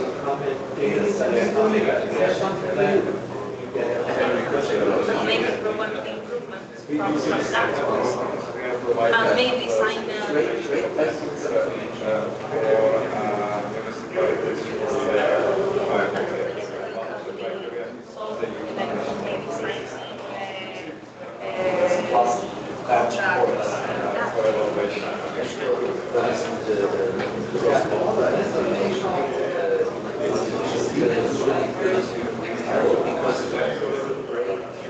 The language barriers. If I have information, I have maybe 10 reports in English, and I want to read all of them, find the most essential things in German. I can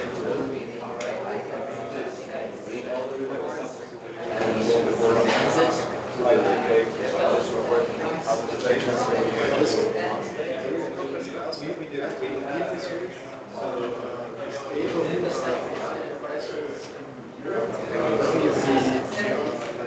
Best practices for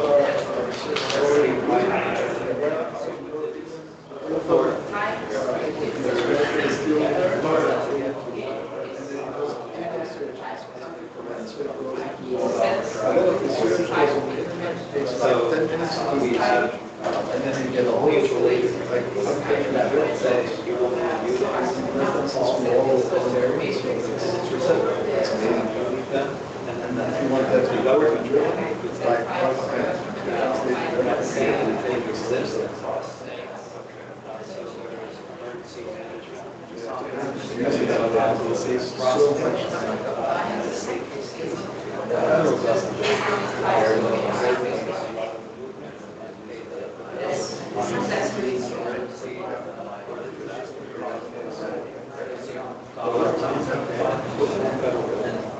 takes a place in this with something written about this question.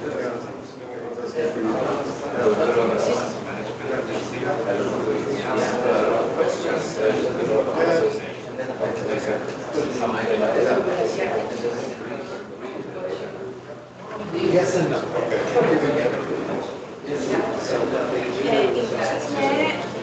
For search and rescue.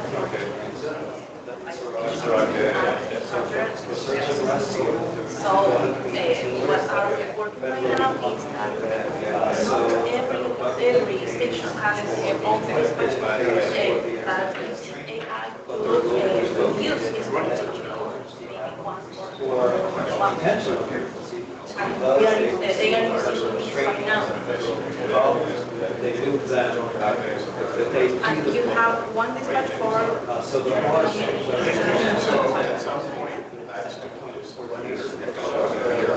yeah, you share one dispatch for how many? Yeah.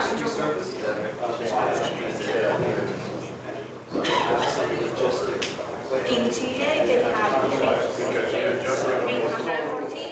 and then 300. So they are trying to reduce that.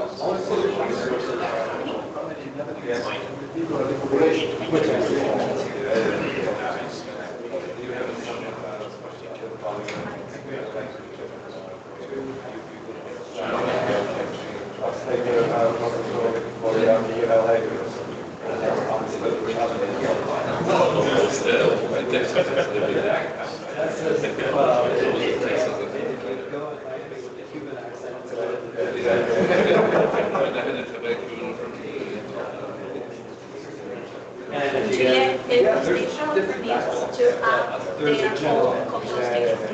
And he's wondering if you have maybe, yeah.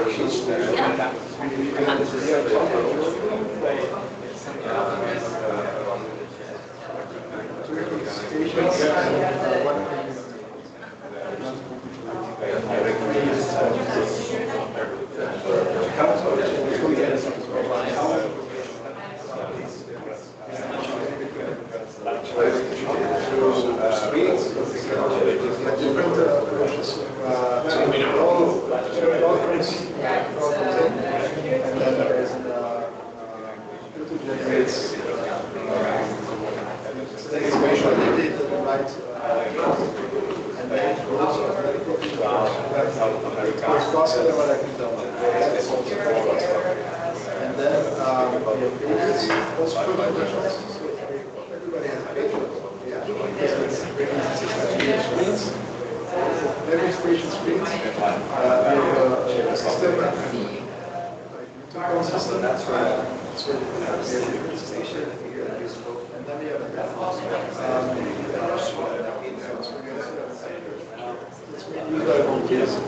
the resources that are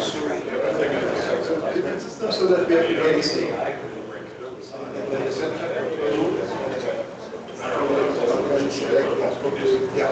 That's something being done by the system. So it also takes into account where the fire truck is. That will be real time. So, for example, we have an exercise,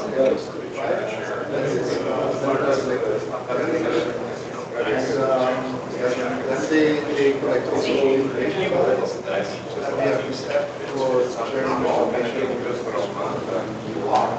question asked if the dispatches they were used to be selecting the right vehicle when they go to the FTI station.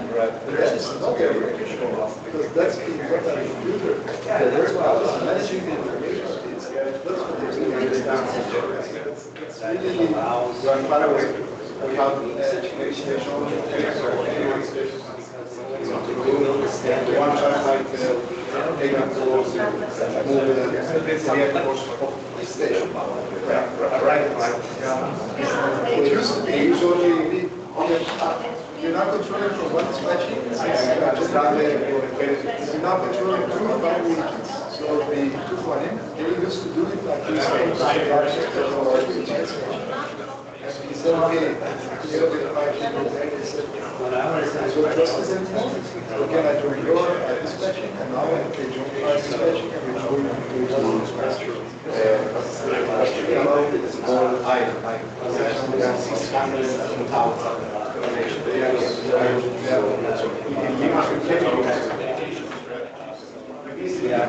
Yeah, I was there. That's great. It's a town of 18,000 free station.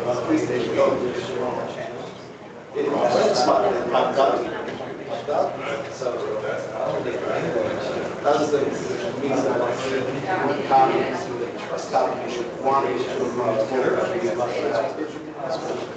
and I think you should do it in that way, not one time you did the whole country, but just try to combine 2 or 3. And then expand the first episode because the step is very big for our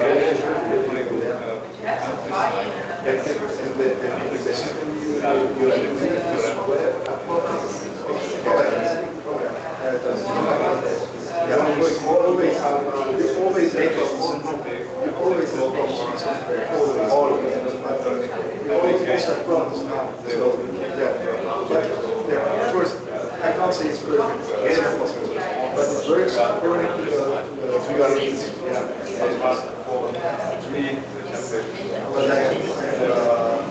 Only my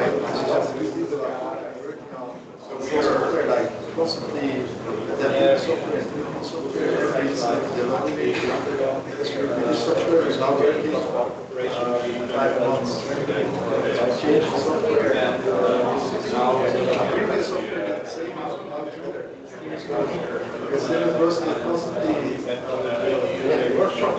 One part of the workshop was a lecture about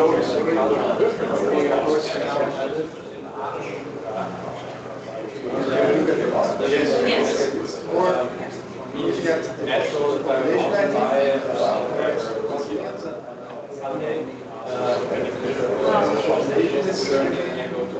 right there and so smaller. It's not, I mean, it's just basically nothing special.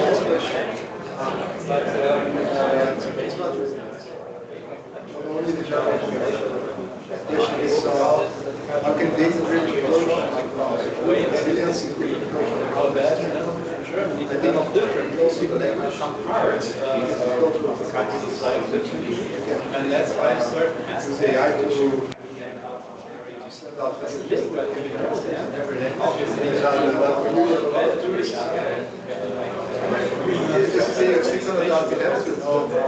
summer, what's the real population? No. It's very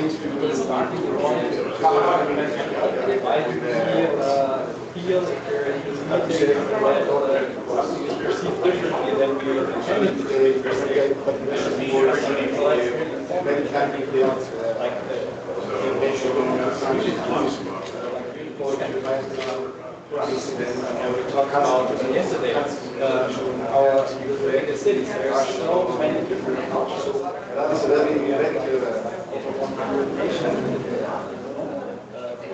University and everything.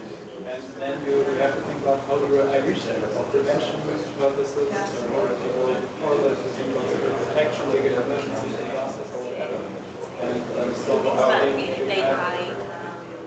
very sophisticated for us with the language barriers. Universal translator. This is my message. But you can also translate it, not in language sense, maybe also, but also in this cultural sense. How do I have to, send this message to different people? Messages to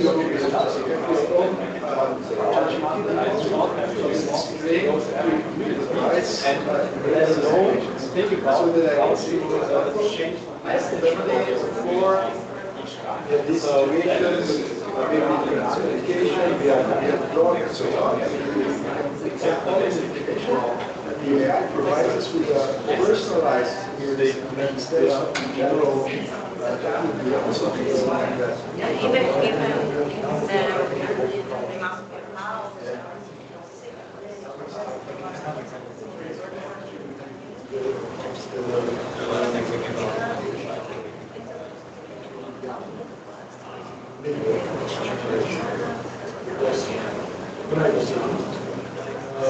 I more understand human time. Now I'm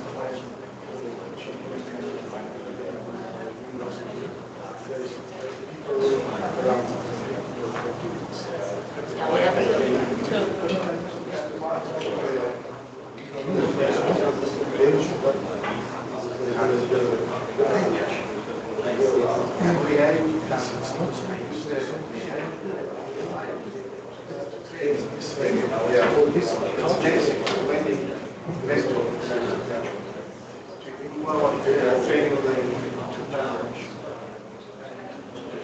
Which one?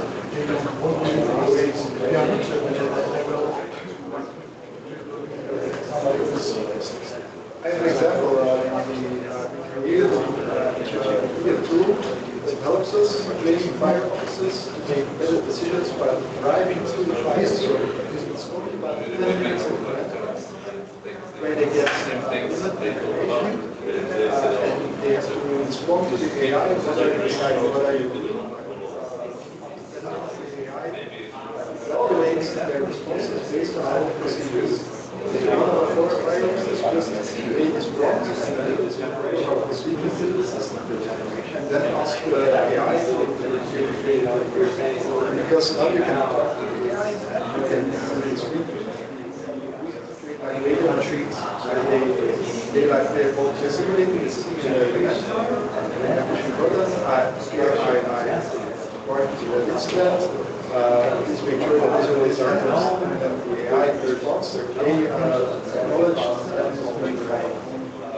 what's your next command and so on. And then it's just an interaction simulate many scenarios. Yeah, it's very easy. Then we get this simulation.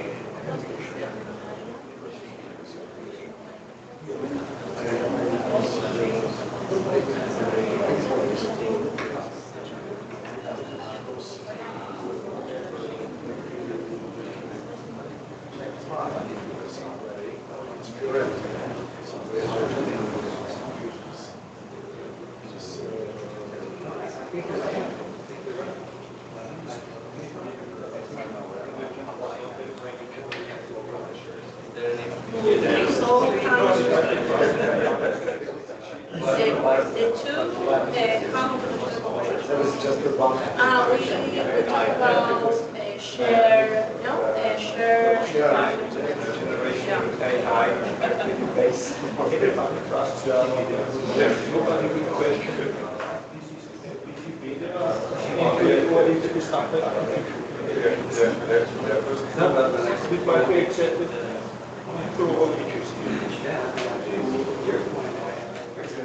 Something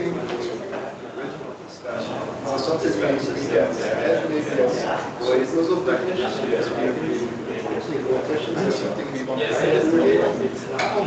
It's not good the answers, but it's better. The generation over an update.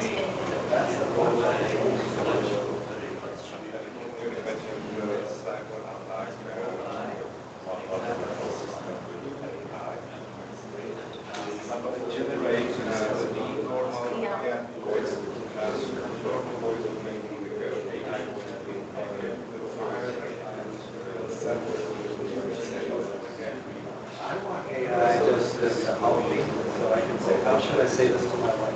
It would help me tremendously.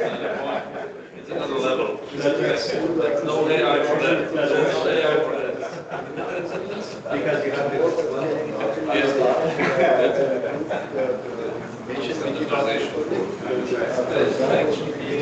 Translation of university essays for countries where you have a lot of tourists for the summer, and they send out a message in English for them, not everybody is speaking English, so it can be an hour translator.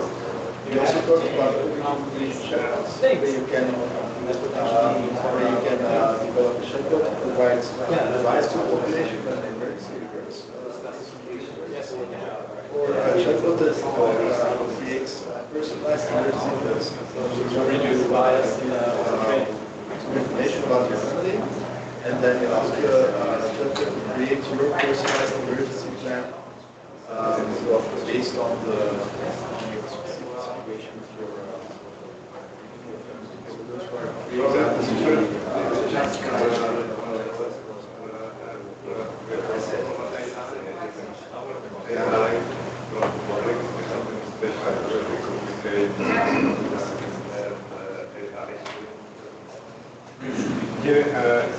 one person, so I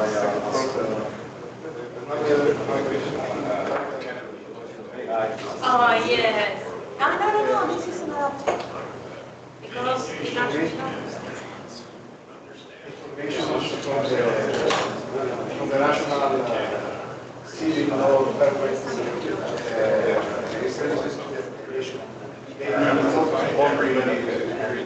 and then get this to the whole sound.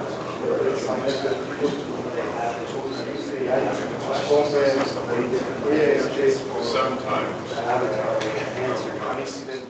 For example, if you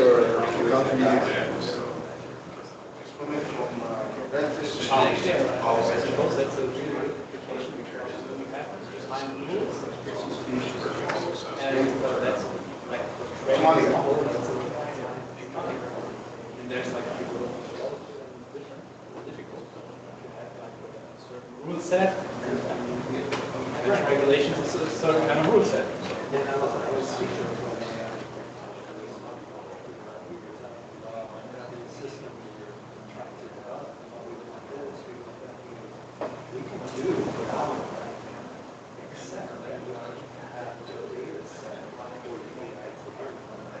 But you're right.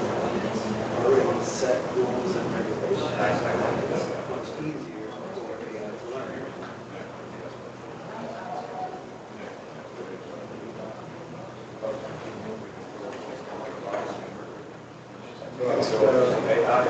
Ask AI to give us a question to ask the books like this. Give you the possibility to learn something for the population. And also to learn something for AI. 5 years of AI. So we talked about the first question, predictive maintenance. Use AI to analyze sensor data from equipment to predict failures and schedule maintenance. I think that's a good one. Real-time resource allocation, just the allocation of fire and rescue resources based on real-time data from the resources. So it requires in one location, predict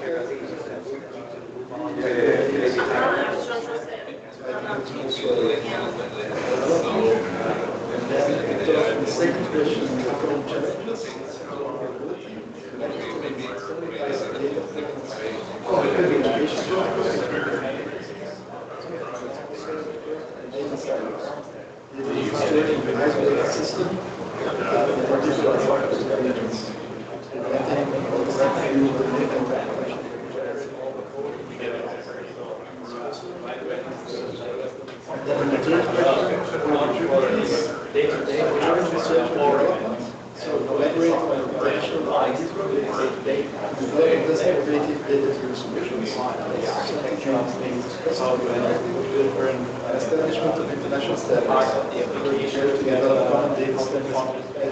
Last question. Cultural sustainability. So there is the act of safe approach. Policies sponsored by cultural changes. How they may impact communication.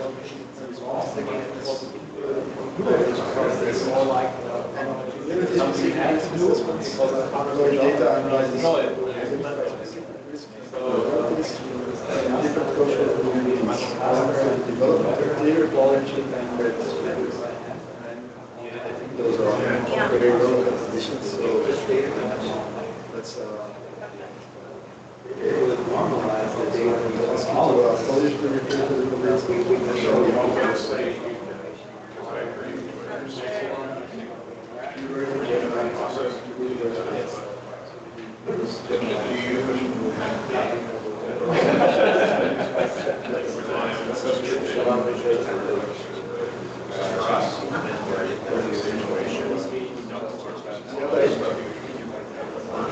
but a different styling also they're constantly evolving and something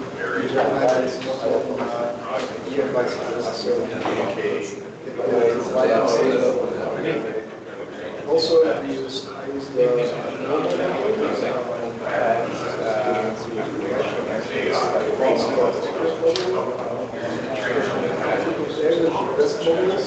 yeah, differences in spelling models that are because if you use most advanced models,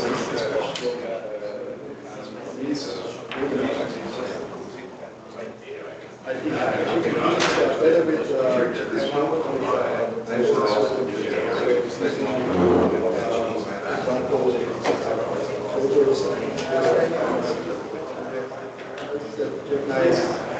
we're doing it a lot of types of documents. But yeah, I need sort of like 10 years to make separate things.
Maybe right now.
And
Okay, we want to wrap up. Wait, Claudia.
Okay, welcome back, those who aren't here. Are we missing a specific group or they're just dropping in? Okay, great. We'll try to start the wrap up so that we can finish by 5 o'clock and be ready for the evening's event at 6 o'clock. Okay, considering the theme of the day with AI and all our discussions and presentations, did any of the groups use AI to solve this problem? I know that one group did, yeah, with that in the lead. We don't want to take up too much of your time this afternoon, but if you have made some notes, feel free to hand them in to me. And we would really like if there is one or two of the groups who would take the floor and just give small remarks or something about the discussions that you had in the groups. Well, I'll bring it. Since you asked so nicely. Since I asked so nicely, yes, I'm so polite. Okay. We were group 4. We had a very good discussion about the different questions. But we wanted to spend as much time as possible on the discussion and not on writing a report. So that's why we asked, in this case, Gemini, not ChatGPT, but Gemini to help us generating a report. But we did it in the right way, not just ask Gemini to create a whole report, but we We wrote down the questions. We added in small bullets results from our discussions, which were very interesting. After our discussions, we asked Gemini to generate a report. It's a bullet report, about 2 pages. And then we asked Gemini to reflect on the report and to challenge us and to give additional ideas and then to improve our thinking. And then we discussed the suggestions of the AI again in the group to see whether they were we agreed to add in the report. And then we asked him to polish the report so that Anna can read the report and a very strong official report. Now in the report, I'm not going to go through it in detail. Maybe look at some of the things that AI suggested that we could add. We talked about how can data and AI improve rescue services. We talked a lot about things that we already do. Some of the things were talked about today in the sessions.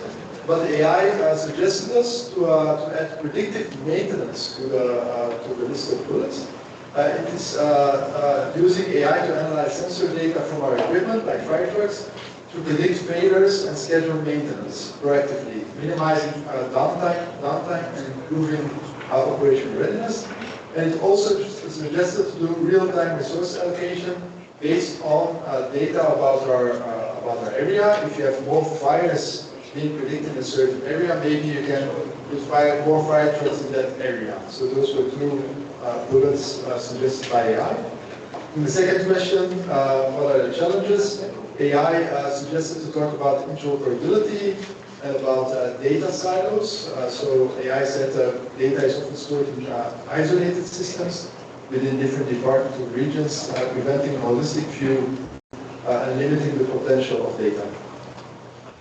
In terms of opportunities, AI suggested to do joint research and development and to establish international standards so that we can work together to develop common data standards and protocols to ensure interoperability and facilitate seamless data exchange between our services. And then for the last question, we all having a public information chatbot that can provide personalized advice during emergency or even create personalized emergency plans so that you can, for example, add a bit of information about your family and that the AI suggests personalized emergency plan instead of like general emergency plan that is on a lot of our websites. But AI also adds the idea of cultural sensitivity training to use AI to develop training programs to educate our firefighters about cultural differences, and also to do community-specific risk assessments by using data to identify specific risks and vulnerabilities within different cultural communities, allowing for the development of tailored prevention and preparedness strategies. So I think next to our very rich discussion, that AI suggests some very interesting added ideas. That's what we did during the hour. Effective work. Good. Is there any other group who would like to share what they discussed or what the outcome was?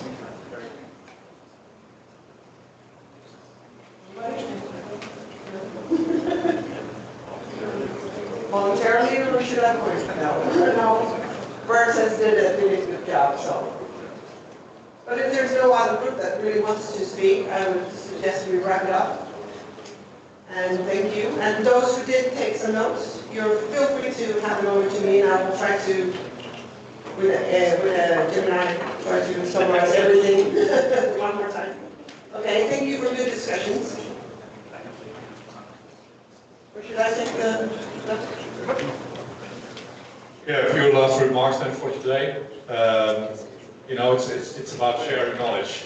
And the discussion you had in the groups, that's about sharing knowledge. So we don't have to, report everything from the group, but only the discussions you had was already sharing knowledge and bringing you on a higher level. Secondly, we made a statement on what to do with AI. I know it's a very strategical statement. It's not in very details. We shared the statement with the delegates. We had a few comments. We put it on the statement. We made a few changes, but otherwise we didn't have any comments. So this will be the statement that goes out on behalf of the FEU on data and AI. Thirdly, thank you for today. I think we had a fruitful conversation. It's a tough subject, AI and data. It's not a thing we are used to talk about in the fire service, perhaps. And normally there are people working on these topics. They are sometimes different. I think, yeah, you said it already from the German perspective. Sometimes they speak a different language. You need translators to get into the right perspective. But it's very important, and we cannot live without AI and data in the future. So see that it's going to be a part of your organization. So thank you for the discussion today. Then, finally, 6 o'clock. Peter, 6 o'clock, entrance of the hotel? Yeah, there will be 2 buses, and we will move to the center. We will have a short cruise trip, and after that we will go to the pub. Don't forget your swimming class. Okay, I don't know, you said 2 buses bringing us to the inner city of Prague. There's going to be a boat trip, a restaurant and a pub, and don't forget to bring your swimsuits. And the buses bring us back as well? Yeah. Yeah, just the one. Oh, just the one. And then hopefully take some pictures tonight. Perhaps there is a top 3 or top 5 of nice pictures. And we can start tomorrow with the pictures. If someone doesn't remember what he did, we can have the pictures on screen. 6 o'clock at the lobby, and tomorrow morning at 9 o'clock we start the second day. Thank you.